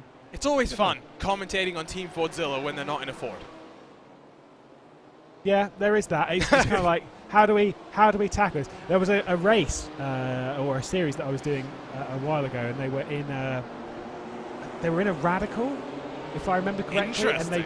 And they tried being like, they had to pick the Radical because the Radical was powered by a Ford engine. Oh, and so I see. Oh right, well, how do you stick it on a Cupra then? Because in the Cupra Sim Racing series, they were Team Fordzilla powered by Ford on a Cupra, and Cupra looked at that and went, that is not happening. Yeah, no, I can appreciate that one. Look at the race leader still controlling the race. Vecchio tucked up behind. Yeah, I commentated with Pablo GoPro Lopez, wonderful guy. Been doing some real-world stuff alongside Alex Pillow as well over the winter in their native Spain, doing some, I believe they call it trophy cup racing. That'd probably be the best description for it. But he did the IRX All-Star Invitational and actually got to drive in a Ford. So that worked out quite nicely. Every other time I've commentated on Fordzilla, it's never been in a Ford. So that was fun. That was nice to have. How do I tackle this nicely? There aren't many Fords in big places in motorsports. So well, you've got the fake GT3 car in iRacing. Yeah, no. I saw one of those out on the track at Phillip Island a few days ago. Oh, okay. I was like, wait. Virtually. When did Australia open its borders to Lewis McLeod? Yeah, no, definitely not. They would never allow me in, not even under normal circumstances. Yeah, it didn't work out well for some tennis players. It certainly didn't. Yeah. Nice visa, mate. Yeah, sorry, I don't have to tackle that one. Yeah, I was like, how do I even bring this one up? Yeah. We're watching R8G and Valkyrie. Yes, that's R8G with the BMW Motorsports livery. We know, yes, RaceSpot.media for the teams that forgot. Get your livery submitted for our second round at Bathurst. Going back to what we were saying, by the way, about finishing in 11th, there's a wonderful term that I just learned about this past year about finishing outside of, points-paying, prize-paying positions that they have. I believe it's in Finland. Do you want to hazard a guess, Lewis? Because there's no way you're going to get this. No, I wouldn't even know where to start. The Golden Pineapple. The Golden Pineapple. Is that like a wooden spoon is obviously what you get for finishing in last place. A Golden Pineapple is what you get for finishing Apparently, this was coming from, again, the Rallycross World Championship, where one of the drivers had finished outside of the automatic qualification spots in the year prior. And when I talked to him, he's like, yeah, I finished as the Golden Pineapple. I'm like, excuse me, what? Golden Pineapple. Well, this then takes us back to the pizza discussion that we're not going to have on this, but we'll keep the Golden Pineapple on RaceSpot then. That'll be fine. No, Lewis, that pineapple is not allowed on pizza. It's not allowed on pizza, no, you're absolutely right. It's not a discussion when you and me are here. It's when we get heathens. Heathens like Lorenzo Bonder around. But maybe he thinks that Northside is the best track in the world, and if he thinks that, then he's correct. Exactly. You've got to be careful with what you wish for, Sonny Jim. Oh, no, never mind. I was going to say the full-time esports car has dropped off the train, but it's just where the gap was 10 seconds to the leader, and now it's down to 12. There is quite a few cars in that train, though, with Team Redline Red, R8G Esports, Cova, and there is full-time on your screen right now. So there's quite a few cars battling out over the final points-paying positions, whilst the gaps for the podiums have once again grown. Remember as well, bonus point for the fastest race lap, currently going the way of Kevin Ellis Jr. in the Apex Racing Team number 4. I got tripped up like you did earlier because they've called their car the Apex Racing Team number 98, but they're number 4 in this. Always confusing. Oh, when teams do that. It's even better in oval and dirt oval things where we had... we did the iRacing Chili Bowl Nationals a couple of weeks ago, and basically because we disabled the option for cars to have custom numbers, because the way it works in dirt oval is they'll all have their own number and it doesn't match at all with the one that they actually have in the sim. We disabled it. They all complained, I don't blame them. They have their paint schemes that they worked hard on, and they weren't happy that they didn't get to display them. Switch for the race lead, though. We wondered how patient Gianni Vecchio was going to be. We get our answer. He has made the move for the lead. Fabio Basucci, what has happened to him? That car is damaged, and he's coming down to pit lane. Oh, no. That is such a shame for the Valkyrie Esports car that was in 11th spot, of course, still outside of the points, but either way, it's been into the wall hard. You can see that. Is anyone else in this train damaged? That is the question, because if there is, then you can, 2 and 2 together makes they've come together. Although I don't think there is a little bit of damage on that front right, but I don't think there's too much more. Let's take a look here. Coming through the bus stop, it looks okay here. He's got a Urano train behind him. Looks okay. Looks okay. He's going to have to cover the wall by himself here. Surely. Oh, no. Is it a technical? It must be technical. Yeah. You can see him drifting up the track. Oh, no. Oh! He got a slowdown. I think he must have got a slowdown. And that is Saudi Arabia all over, ladies and gentlemen. That was not obvious what was going on there, and a costly mistake from both sides. Spin it back further. Let's ride through the bus stop and see if we can pick up where this... Looks okay. Looks okay. That might have been it. Okay. No, I think that on the left side might have been it. It's tight, but I think that might have been all right. I mean, either way, let's see. Is there a big lift? Yeah, he's off the refs. Who was the car behind? I believe it must have been Joop de Ligt. Who really couldn't do very much about that, to be perfectly honest. Yeah, it's not like let's ride with him. It's not like he had any indication. He goes up to get the draft. Yeah, which is fair enough. And from his angle, barely touches him. Yeah, no, as you like to say, maybe a bit of air, maybe? Potentially. I'm not actually too sure on that one, because I think there was contact in just the right angle, less than just air being between them, but that wasn't the clearest depiction. No, it wasn't. Of it, and it wasn't an obvious instant to sort of pick apart. Either way, feel bad for Valkyrie. Do actually feel bad for Urano in that one, because I don't think that was... No, not their fault. Not their fault at all. To update you on the situation in the top 5, by the way, Kenny Roosen and Valkyrie, they've dropped back another 4 seconds, give or take, to the Apex Racing duo. Andre Melchers has followed him. Not sure if there was something that happened between them. I haven't seen anything. Maybe they got some damage. There's some lap traffic potentially. Another Valkyrie car that might help them out, but I don't know. Car looks okay.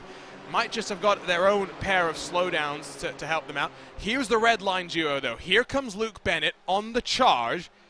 Vecchio in control. Going back to what I said earlier, Lewis, you don't want to be leading coming into the bus stop on the final lap of the race, if you ask me. Yeah, it's kind of one of those ones where it's kind of like, is my teammate going to let me win? there comes a point in the race, and it's always in these kind of races where you're using your teammates to gain more fuel and stuff, is there needs to be a cut-off point. Say 15 minutes to go. You go, right, we're no longer teammates anymore. Let's go racing. And that's kind of how it needs to be in these kind of races. 10 minutes to go. You switch off the we're teammates type thing, and you just go Remember racing. the stakes, that's though, how Lewis. It needs to be. Remember, it's not like this is a one race, which would be a different situation if you ask me. If it's a one-off race, you can play it like that. You can play it with 15 minutes to go, no more team games. Knowing that you have 2 red line cars at the front, though, given that this is a 10-race championship where it's the championship points that will determine our qualifiers for BMW Sim Live, remember what happened at the end of 2021. Redline controlled race number 1. They lost out in race number 2 as Kawanda worked their way through and Joshua Rogers became a back-to-back Sim Live champion. Redline, that surely still stings for them. They want the numbers once more. They want redemption in Sim Live. Yeah, like you say, it's about getting them up in the good positions to score points in the championship to obviously move over. If you're going to continue to finish first, second, third, fourth, but you can't guarantee, of course. But if you do finish in those positions consistently in most of the races across the season, then you'll get your ticket to BMW Sim Live. Like you will definitely score enough points doing that consistently. That's my guarantee. But you're talking the first round of the season. Do you want to leave the first round of the season as potentially a title favourite of, being a little bit richer? $1,200 per driver for winning the race, just only $600 for finishing in second, which is still a pretty hefty prize, but Bit of a friendly love tap there from Luke Bennett to Gianni Vecchio coming out of the bus stop. Let's ride around the Daytona International Speedway, lifting off as they come off the banking into turn number 1. Braking while turning can be tricky, but ABS can assist you as you get yourself tied to the apex, slide yourself onto the power, work yourself through a quick little chicane that leads you into the International Horseshoe. Spot your braking zone from the pit exit markers, those white lines on the ground. The second one is your braking point, and get yourself tight to the apex and onto the power early, rolling yourself out wide in towards the kink. We've seen chaos and carnage here today, but with just 2 cars in the lead, no such dramas this time around. Once more braking and turning. Look at how tight these cars go, minimizing the distance that they travel, getting onto the power, just going as smoothly as they can. This is a crucial corner. Onto the banking, braking zone found on the right side with the cones. Get yourself tight onto the power, build the momentum that runs you onto the banking and all the way down into the bus stop chicane. This is NASCAR Turn 1. We use basically the entire of the NASCAR banking here in the road course configuration of the Daytona International Speedway. In the 24, lights are bright, but only 20% of the peak lighting power. Bennett's going to have to lift off here and find his braking zone. Just after the 200-meter board on the right-hand side, throw it into the chicane. Use the curves, left, right, left. Back out of the bus stop, back onto the banking, and this will be the drag race to the line. Red line versus red line. When do you pop yourself out? That will be the crucial question, Lewis. That's see that right there is what would be classified in NASCAR racing as a critical error. Bump drafting mid-corner. Not really something that you ever do in NASCAR racing, because it can be a little bit dangerous. On cars like this, with this much downforce at these speeds, they're fine to do so. You know, you're not going to unsettle the rear too much. So all's well and good there. It was a pretty hard hit, though, from Luke Bennett on the rear end of They've been doing that. His teammate. They've been doing that a lot. Yeah, it's the hard hit. That's what I was saying that Vecchio was doing to Bennett when they were pulling away from the Apex car. Yeah, it was what he was doing. It's just slamming into the rear, just basically just keeping the foot absolutely pinned and thinking, I quite like the sponsors on the rear end of that car. Bang! We'll just say, by the way, if you're a Urano Esports photographer, things are looking pretty good for you right now with 11th, 12th, and 13th. They're all they were going side by side a little bit. I'm sure just trying to get some nice shots for the team. Racing too hard, of course. I've just seen a great comment in the YouTube chat. Daytona, the most least boring racetrack ever made. I agree. I agree with that. It's one of those tracks that when you look at it, it is maybe a little bit boring, but once you get into that rhythm, it's just so much fun to pound out the laps and keep yourself in that headspace to continue going fast. Then you add in the multi-class traffic. It's one of those tracks that I love racing once a year and then never seeing ever again. It's, like you say, it's driving it. Actually driving the track is boring. It's pretty boring. Racing the track is a little different. It's the same. You can kind of apply this to other ovals, and I'm not talking Daytona or Dega. I'm speaking places like in an IndyCar, for example, something a bit close to your heart. Take something like Fontana or Michigan, right? 2 mile oval to drive, in like Indy Fix, pretty boring. It's just flat all the way around. Like, all right, there you go. This is cool. To race, though, hello, we're talking of a very, very different ball game because it just throws into the race so much more. It's kind of one of those tracks where it might be boring to drive, but it's fantastic to race. It's about finding the balance. There is very few tracks that are both. In fact, I would almost argue, not even Bathurst or the Nordschleife, I don't think there are any really. Actually, try and think of it. Is there a track that is really good to race and really fun to drive? Think about it. I'm thinking. Give me a moment. Circuit de la Sarthe. Porsche curve's great. Everything else, really quite boring. Great racetrack, though. Oh, you're going to get yourself fired from a certain other broadcast. Yeah, no, it's all right. I'll bring that opinion up next week. Don't worry about it. Daytona's the same, but then you kind of switch it around. You talk. You think like of some Bathurst. of the smaller tracks in the U.S. I'm now just. You said my IndyCar bias. I will put that up right for you. Mid-Ohio, Barber. We're going to see Barber in this championship, by the way, which I'm well excited for. They're difficult to race at, don't get me wrong. You can definitely race there, though.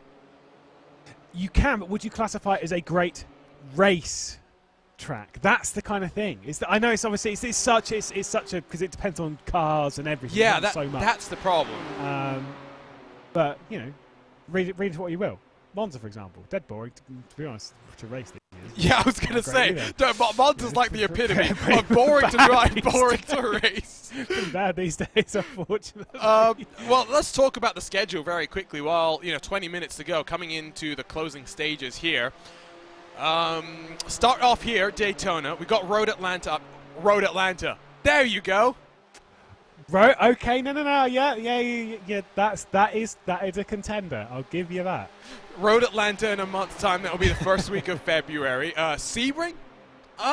Sebring's probably up there. We're not allowed to back Sebring too much because Lorenzo thinks it's the greatest. Okay, yes, heathen. We're not going to. Yeah. Although, again, reminder, Sebring is where BS and Turner did their combination livery, so I'll always hold a special place in my heart, if just for that. Great racetrack as well, and a good fun track to drive. So yeah, there's another one. It's got character with the bumps. Nürburgring, the GP layout. I'm not a fan of that. I'll be honest. I like it when you add the Nordschleife.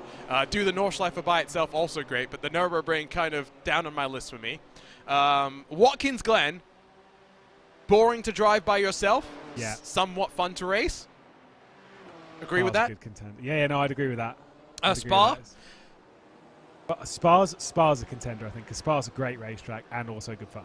Yeah, although, at least in iRacing, it is so overused at times that It's oh, Spa. it's lost the charm, you know what I mean? I don't know if you have this too much, but I'm sure as competitors we've all come across this at some point when I don't know what it is, but there is something in sim racing. The sim racing gods cry out, and it's just like, oh, we're at Spa as well in this one, and it'll be series across different sims. You'll move from one sim to another, from one completely unrelated series to another. You'll go over here. You'll go. So how is it all at Spa? Yeah, no, exactly right. It just seems to poke its head in every different series we have here on iRacing. So that's maybe my one issue with Spa, is it's lost its appeal to me. After that, we'll go to Hockenheim. This is all in the summer, by the way. Spa's at the end of June, then a couple of weeks later we go to Hockenheim. Saw some great racing there at the second season finale, although I'd argue not necessarily a great track compared to compared to the old Hockenheim as well, right? Which was just legendary. But again, boring to drive. Boring to drive, I agree. Straight chicanes. Barber, I'm looking forward to that the day after my birthday. What a birthday treat that is to go to Barber with these cars. Silverstone? Ooh, controversial topic. Yeah, let's steer clear of that one. How about Suzuka? I quite like it. How about the Suzuka? Final race of the season. Great to drive by yourself. Not a great racetrack, though. We saw some great racing last year there, though. We also did. Some controversy. We did. There was a bit of contact, but the problem is with Suzuka is that you see a lot of the racing going down into the first corner, a little bit into the triangle, but then outside that, through the S section, fantastic to drive, brilliant bit of racetrack to actually drive. But then your overtaking opportunities are basically limited to just 2 corners, unless you're really, really brave. And this is why I like touring cars, because every corner is an overtaking opportunity if you're brave enough, and if you don't mind a little bit of argy-bargy. Argy-bargy, yeah, we'll go with that, shall we? Yeah, touring car has gotten a revitalization here in iRacing as well. Certainly has. I bet you're loving that. Yeah, I do. Although, to be fair, I do stick with... no, I'll get myself in trouble now. Okay, the German brand. Yes, one of the German brands. Although there is only one German brand, isn't there? Yeah, the German brand. The German brand. It is the race lead, by the way, 17 minutes ago. They're 4 seconds clear of Apex. Well and truly looking like a 2-car showdown. 2-car drag race to the line. Gianni Vecchio in control. Red line, green right behind. Points on the line, prize money on the line, $4,200 for each of these races in the top 3 to be paid out across of the 6 drivers. Totals up to $42,000.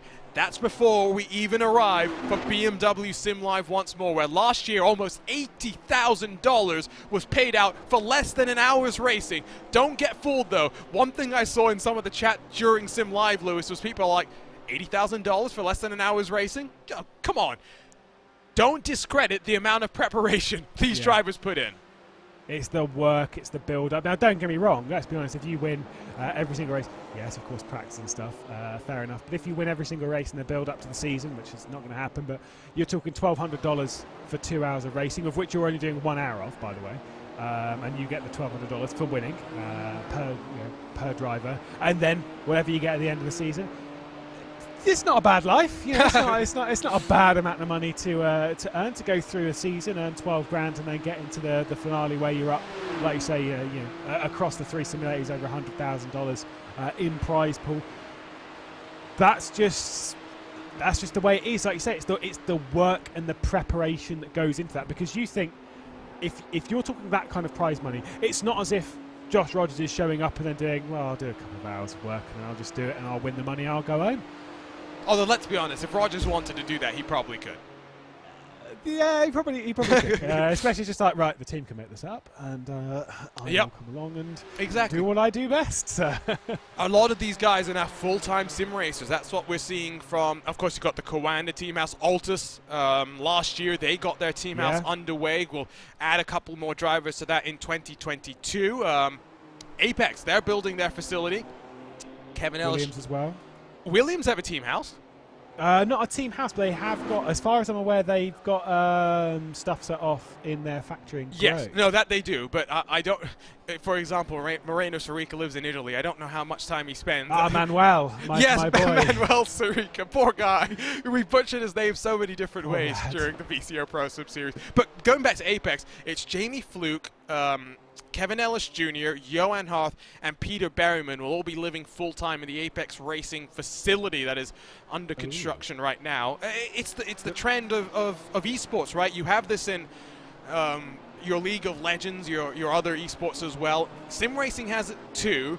My question for you, Lewis, is how do you feel about that? Imagine if you and I had to live together and separate personal from broadcasting life. It would be interesting, is all I will say.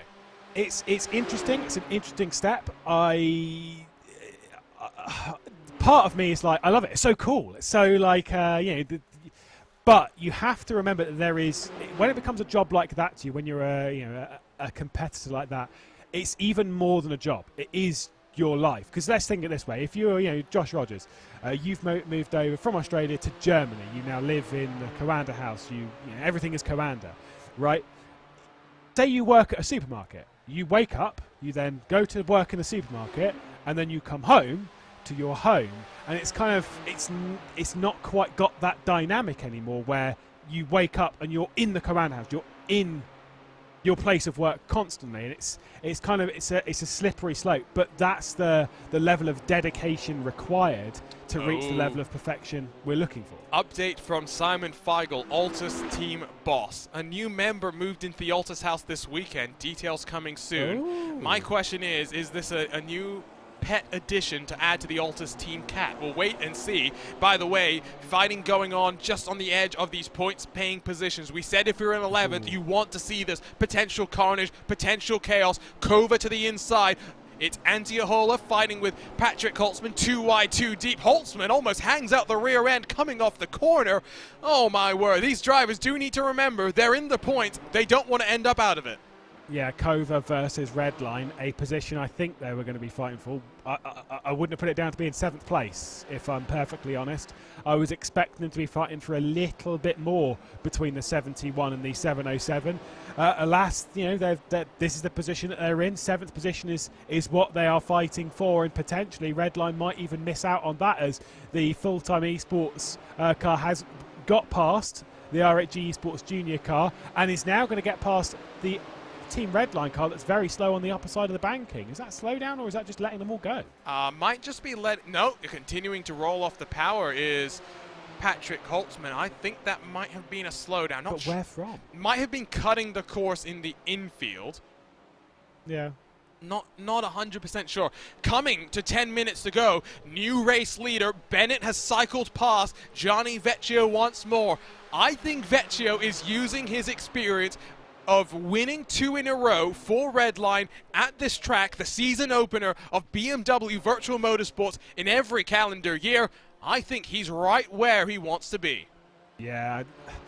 At this point, though, they're both kind of sat there thinking, I'm going to win this race. And when two people think they're going to win a race, fireworks happen. And so this is so unbelievably far from done that we could basically restart the race and we're about the same distance to doneness as where we are right now. It looks to be an almost guaranteed nailed-on Redline victory right now. What could have been, that is knocking on wood, by the way, don't panic. I'm sure Dom Dern would send me a message. Like, can you not jinx our team, please? But what could have been had Apex Race Team not made those mistakes in pit lane? Would they have been a part of this fight? I'd say pretty much yes. Oh, I yeah. think it might have even been enough to drag Elvis Rankin back into it as well. Yeah, no, it was probably, 2-3 seconds lost just in the pit. Yeah.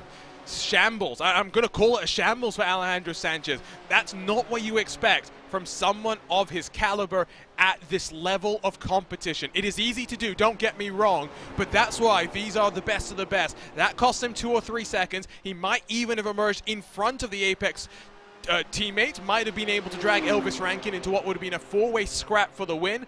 He'll be ruining that mistake, but I have no doubt bigger and better things are on the horizon for Alejandro Sanchez in his new quest as an Apex Racing Team driver. Is the talk of the season, we love a good versus, we love a good rivalry, and normally that is Redline versus Coanda.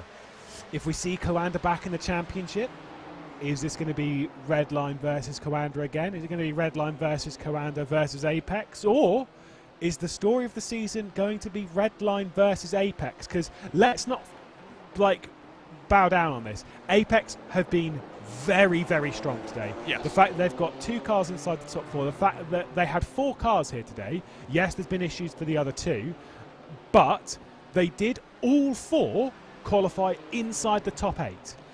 That is impressive.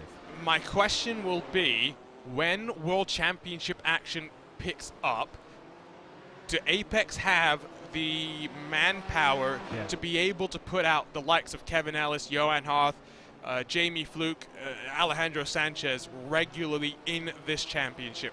For Coanda, the one thing we know, yes, they're preparing for the race that you'll be on commentating on in a week's time, but a lot of their drivers, Joshua Rogers included, don't have commitments in terms of World Championships for this year. That might open the door for Rogers to make a consistent appearance over the next couple of races, build himself some valuable championship points, put himself in a position to become a 3-time BMW Sim Live champion. We know from Redline as well, they have got strength in numbers. They've got world-class talent, not even in the World Championship. Not saying Apex don't have that as well, but Apex have younger drivers, raw talent, yet to be molded into the diamonds that they are. I think this is Redline's championship to walk away with, and I don't like saying that because you know how much I love a good rivalry. Well, I mean, it's the whole thing of to go back to the football analogies and stuff that you were using earlier. It's like having a team that you're up against where their bench is better than your A team. And that's not to say that that's one-for-one, the Redline situation, but the fact of if you could classify it as their substitute bench, they could bring on one of their substitutes that is just as strong as their A team in this championship, and they can mix and match as much as they want, and they're still just as strong. They're still just as up there. Of course, how that affects the points and stuff in the championship then really does throw things into everything, and we'll deal with that when the time comes, shall we? Because that is far too complicated of a mathematical equation to deal with right now. Everything is simple here at Daytona. Win, 25 points. Second, 18 points. 15 for third. You know it. 12, 10, 8, 6, 4, 2, 1. Down to 10th place. 1 point for the fastest lap, which at the moment is going to the Apex Racing team. It's as simple as that. Those points get applied to both the drivers. Done. Oh, and there's some prize money as well to throw in. Yeah, it's not bad. It's not bad. This is fun, and it shows BMW's commitment to not just the sim racing teams that they're partnered with. Does include Redline, also includes BS Competition, as well as G2 Esports in other simulators. Big news as well a couple of days ago, Lewis. I know this is much more in your world. A lot of the G2 drivers that compete in Assetto Corsa Competizione, oh, they've left for the Zebra. BS Competition. Yeah, they certainly did. Foreign kept his cards close to his chest on that one, but a fantastic signing for BS Competition. Of course, they race over a whole multitude of simulators, not just here on iRacing, but also, same with a lot of teams these days, racing on R2, racing on a set of competition, only racing on racing as well. Some of them primarily focus on iRacing, naturally so, when there's so many large competitions on the platform. But it is interesting to see the team branching out, pick up these drivers. And what I'd love to see this, the idea that we can take some of these drivers, they join a new team, that team's focused elsewhere. Do those drivers then go, I fancy some of that action, or do they just stay focused on that platform? I'd like to see those drivers, of course, Gregor Schill, Artakama, and Niels Nyox. They still, they race all over the place, but I'd like to see them giving some of the bigger competitions in iRacing a good go as well again. Now, I don't know Niels that well, but I hope he doesn't take offense when I say he is almost the grandfather of sim racing. He's been around for so long, it's crazy to think just how competitive he is still across of the things that he races. Winner of 2021's BMW Sim Live and the time attack that we had on Assetto Corsa Competizione. I'm just hoping that we see him more in iRacing. If not, I might have to go commentate on some ACC stuff just to see him a bit more. Yeah, fantastic talent. Really is the leader of the trio. And what I think is interesting there is that the trio remains. Yeah, right? Left together. Yeah. It's the grouping. It's still, in a sense, their dynamic is the same. And that's the thing, is when you've got teammates that all bounce off each other really, really well, and the dynamic works, bring them all over. Signing just one, you're separating the group, and you're actually bringing over a driver that might well be weaker than you would expect. If you bring over the group, essentially nothing actually changes within the grouping. You just get their good results. Yep. And when they're a team grouping that has been getting stronger and stronger, such a good move. And I think that's one thing that we kind of forget in sim racing sometimes. It's not just the one driver.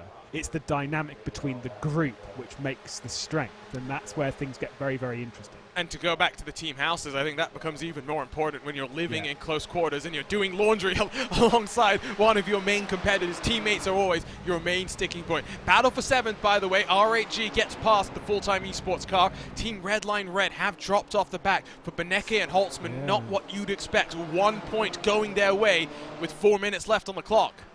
The single point to the 71, which, yes, of course, the numbers move around all the time because it was the Team Redline Blue car, but it was the 71 that won at Daytona, even though it wasn't the same car, so, yeah, read into that what you will. It was, of course, Beneke and Enzo Benito that did win at Suzuka last season, though, and, of course, plenty of other occasions last season where they've been victorious and really enjoying this car in particular.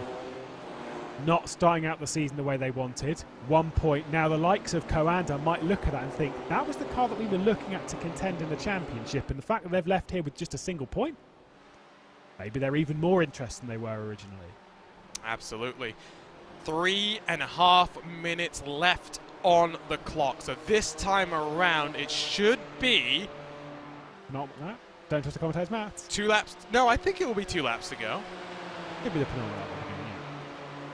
But never trust a commentator. No, I agree. I can't hammer home that point anymore. I agree. I don't know if for sure it's 2. I think it's 2 laps to go because the lap time is 1:40. It is. Lewis is just trying to make me question my own math. 2 laps to go. One final chance to make a prediction here, Lewis. I'm going to fall back on the point that I said before. As much as really like Luke Bennett, I think is fantastic talent, and Diogo Pinto and they've done brilliant stuff today. I can't ignore the experience of Gianni Vecchio and the fact that he's won here twice. However you call last season, you know, with the battle and then the move late on against Danny Nkadea, whether that was, you know, kind of how they wanted it. I still can't ignore the experience. I think Vecchio is going to come out on top. I think this is about the 72, and it's just timing here, and Vecchio knows that more than anyone else. I think right place, right time. Vecchio is there. Question will be, does that lap traffic have any part to play? That's a German sim racing car that might be able to feed just a sniff of draft to Luke Bennett and to Team Redline Green. I would suspect the lights are likely going to be flashing heading down into turn number 1 as Luke Bennett prays that the German sim racing car will just get out of his way or maybe hold them up. I don't know how he wants to play this one. This is one of those cases where you can plan it out a million times. Yeah. You're never going to be exactly sure how it will go. Yeah, you've got to race this on feel, on you know, understanding what the car's going to do, and just to be honest, a bit of hope goes a long way in a situation like this. But again, this is a battle not only for points but for money as well. $1,200 going to the race winner, to each of their drivers. There's the traffic. 600 to second. White flag in the air. Final lap to go. This is going to be intense. Vecchio is surely going to wait right now. He's just going to wait and wait and wait. Yep, no, I think now as well with the traffic gone, Vecchio knows he's in the prime position. If he can stay this close, bumper to bumper, heading out of the banking, stay this close through the bus stop chicane, just needs to wait, bide his time, use the draft, and pop himself out at the right time to make it 3 on the trot for Gianni Vecchio. What a performance from Redline. We must say, reflecting on the race, I think the flashpoint that we saw here through turn 4 was the turning point of the race. It meant that the cycle of pit stops was even more chaotic in some ways than it was when we had that 26 car train. Redline from there did not look back. Yeah, other cars, other teams have made mistakes throughout the running of this race. 2 cars that certainly haven't done are the 2 cars on screen that are battling for race victory. I mean, that doesn't take a mathematician to work out why. They are just very good, and they have played everything perfectly today.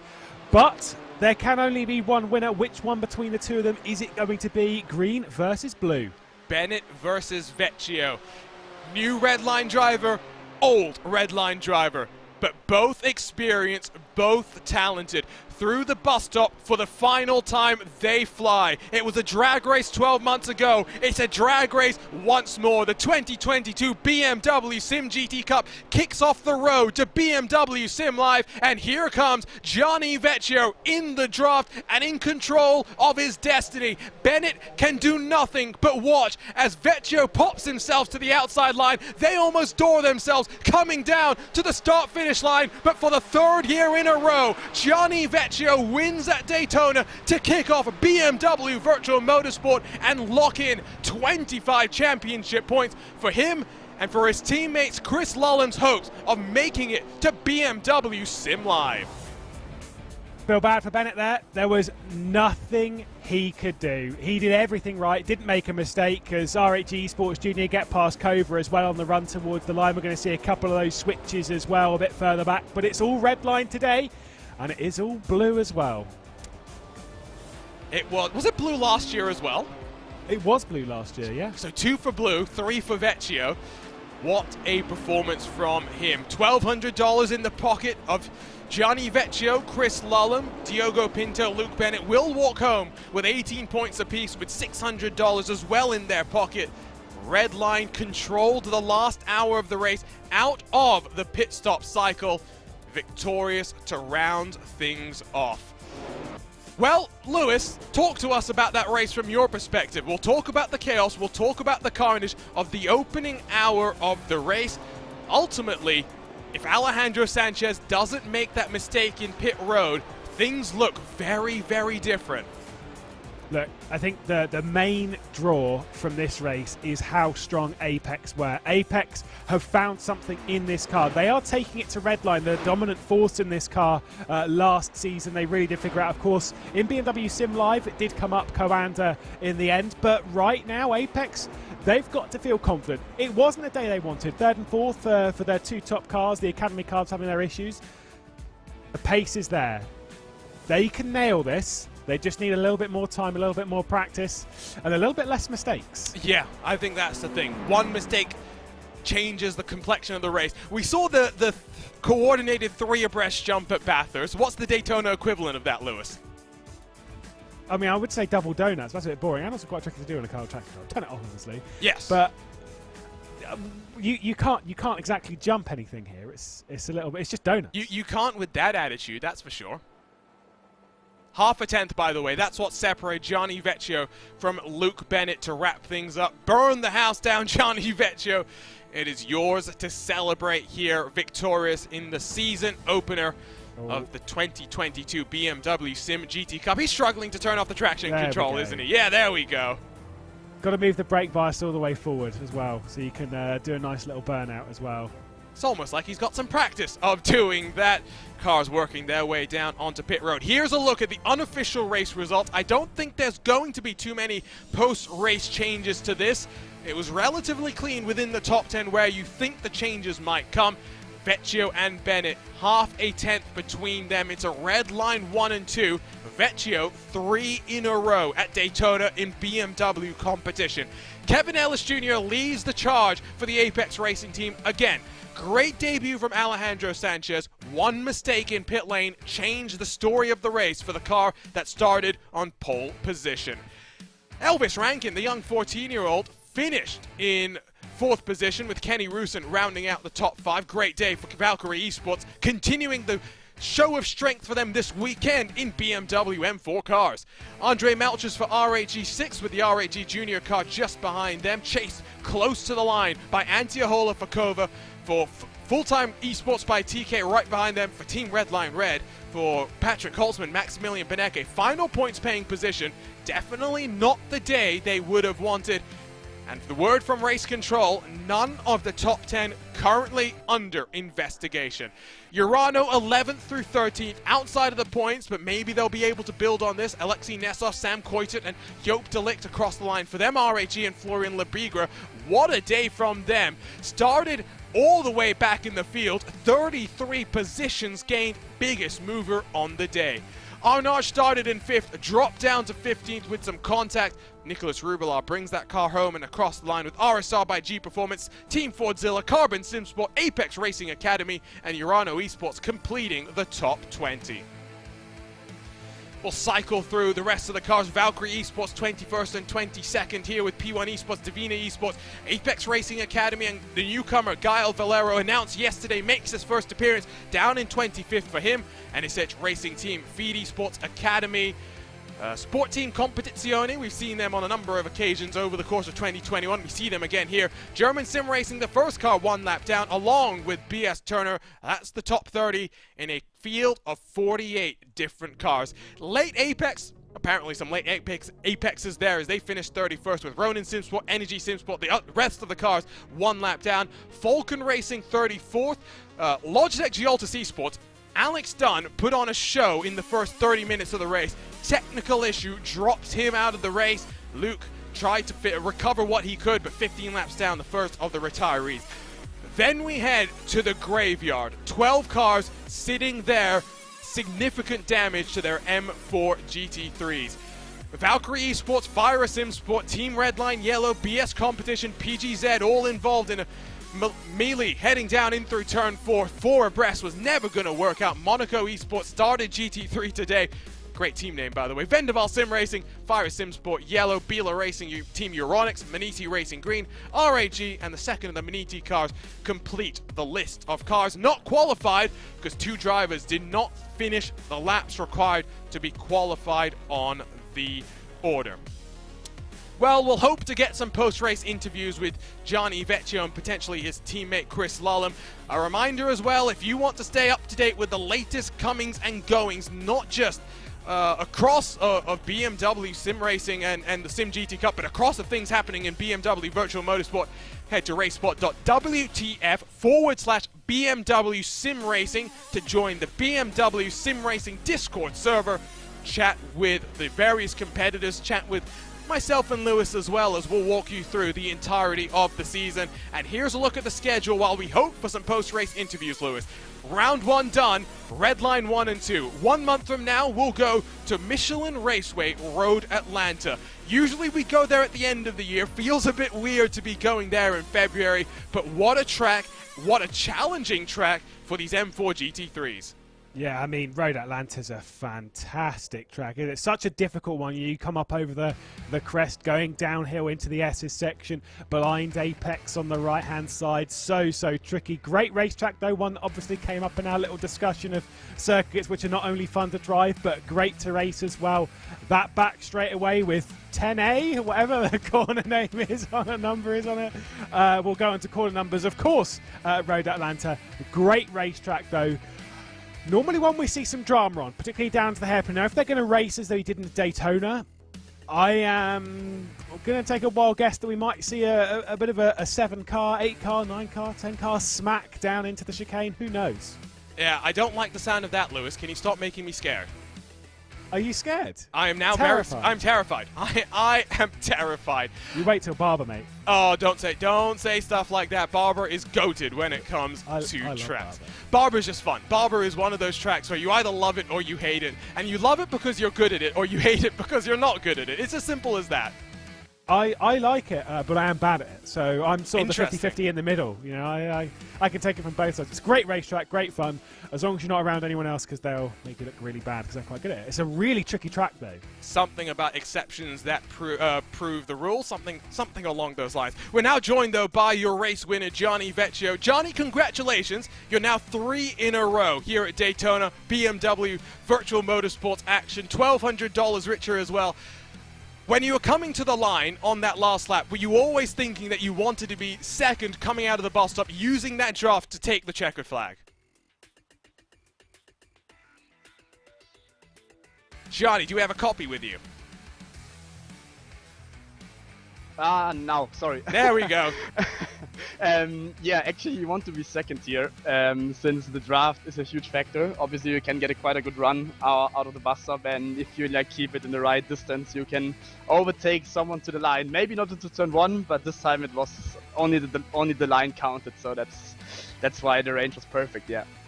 Talk to us about this new format for the BMW Sim GT Cup. It's not win and you're in anymore, which I think made it a little bit less of a pressure-filled scenario, because you knew if you won one, you were into Sim Live. Now you've got to be consistent across 10 races. Do you like it, or what's your thoughts on it?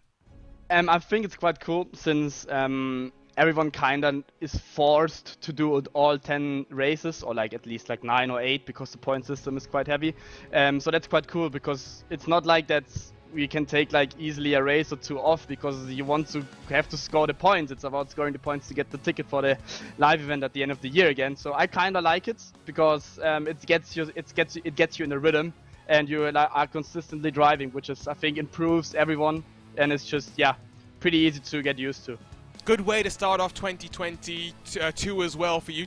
What's your hopes for the year? Of course, back in World Championship action. I'm sure for Team Redline as well. After domination of the iRacing special events last year, you want to continue that this year, and it starts with Daytona in 2 weeks' time. Yeah, the first 6 months are pretty busy, filled with lots of stuff, special events. Obviously, I can't wait for the Porsche Tag Heuer Esports Super Cup, where I'm taking part again. So that's also like a big goal that I set myself to prove that I can score points and be good there as well, like the special events, which will be a huge factor once again. But yeah, I can't wait. Obviously, we all as a team, we want to score or like want to finish as high as possible in every race we take part in. And obviously, yeah, kind of continue the domination that we did last year. Thanks for joining us, Gianni. Congratulations on another victory in the BMW SIM GT Cup, and hopefully we'll see you again in about a month's time from Michelin Raceway Road, Atlanta. Redline 1 and 2 kicking off this year of BMW Virtual Motorsports in the best way possible. Before we wrap things up, let's recap the format. We've talked about the schedule, Lewis. Let's talk about the format. Prize money per race. It's $4,200 across the top 3, split across the 6 drivers as well. If you're a driver not in top split, you might get the chance of a random $250 iRacing credit courtesy of BMW. So for the community watching, maybe an opportunity for them to get involved as well. But the point structure, Gianni likes it, I like it, and I know you like it as well. Certainly do. Like you say, it was kind of one of I enjoyed how it was last season. But the problem is like you say, after you've won one race, you start the season, you win your race, you get your ticket. That's it. Season's done for you, essentially. You can come back and try and win some prize money, but there's no real incentive past that. You can be like, right, do you know what? I'm actually just not going to bother because, you know what, I've already got my ticket. I don't need to. Whereas now, you need to come back each round. We're going to see these storylines throughout the season, like a typical championship, only our season finale doesn't take part necessarily in the main season. We have it at the end of the year, the same way we always do, and I am so looking forward to it. We'll say hi to you one more time before we say goodbye. Let's talk quickly about, BMW Esports as a whole. We had Sim Live last year. Matthew Trivett got flown out to the BMW. Where's my M8? Yeah, where's our M8? That's the question we really want to ask the team at BMW. Hopefully, though, the key point here is BMW Sim Live is in person this time around. It's great having these sort of tournaments. There's something special about a live in-person finale. Yeah, you don't need to, of course, but it just adds the drama, it adds the tension. If people are going to it, then you're going to it and you need to put the work in. It's not as if you could just come along and cruise. But also, it might reduce the practice side of things. It's just about driving, it's about racing, it's about being the greatest competitor and kind of troubleshooting problems as you go. That's what makes great racing drivers, and it happens in sim racing as well. Might not have the rig that you're used to, might have to adapt to that as well. Looking at the season then, let's quickly just talk about favorite races. We talked about the schedule during the race itself, but I'm looking to the Road Atlanta as one of my favorite tracks. Barbara as well. From your perspective, we've lost the likes of Imola and Bathurst that we saw last year in the M4. Some new tracks that are really going to be fascinating though. This GT3 car just doesn't have the downforce of a GTE car, but that's what makes it so fun. Yeah, I mean, it opens up your options to go and race on some other venues. Bathurst being dropped, I love Bathurst, but I can settle with it. I can understand. I can be okay with it. It is what it is. Is it the star power of the race that we need in a series like this over 2 hours? Probably less so. Hockenheim staying on the calendar. It was a fantastic race to end off Season 2 last year. Of course, having Spa and Watkins Glen, those two are great racetracks. I'm sure we're going to see plenty of drama there. But it is the oddities on circuits. It is Barber that I'm really focused on there, being like, that's a weird track to go to. I'm excited for it. It's something different. It's something spicy to throw into the mix. Well, that's about it then for round one of the BMW Sim GT Cup. We thank you for joining us live on RaceSpotTV on BMW Esports, and we'd like to thank the team that helped produce BMW Sim Racing Ignition, the first pre-show for BMW Sim GT Cup, and you'll be able to follow along with the storylines across of not just sim racing, not just BMW motorsports, but across of esports, thanks to Hugo Luis, Will Vincent, and our host, Matthew Sadicus Triviot. On behalf, though, of the team at RaceSpotTV, my name is Arjuna Kankibadi, joined as always by Lewis McLeod. We've had cameras provided to us by the wonderful Dougie Beard, live timing and scoring powered by our partners at ATVO. But for now, we'll see you next time from Michelin Raceway Road Atlanta for more BMW Sim GT Cup action. For now, though, it's so long and goodbye from the World Center of Racing.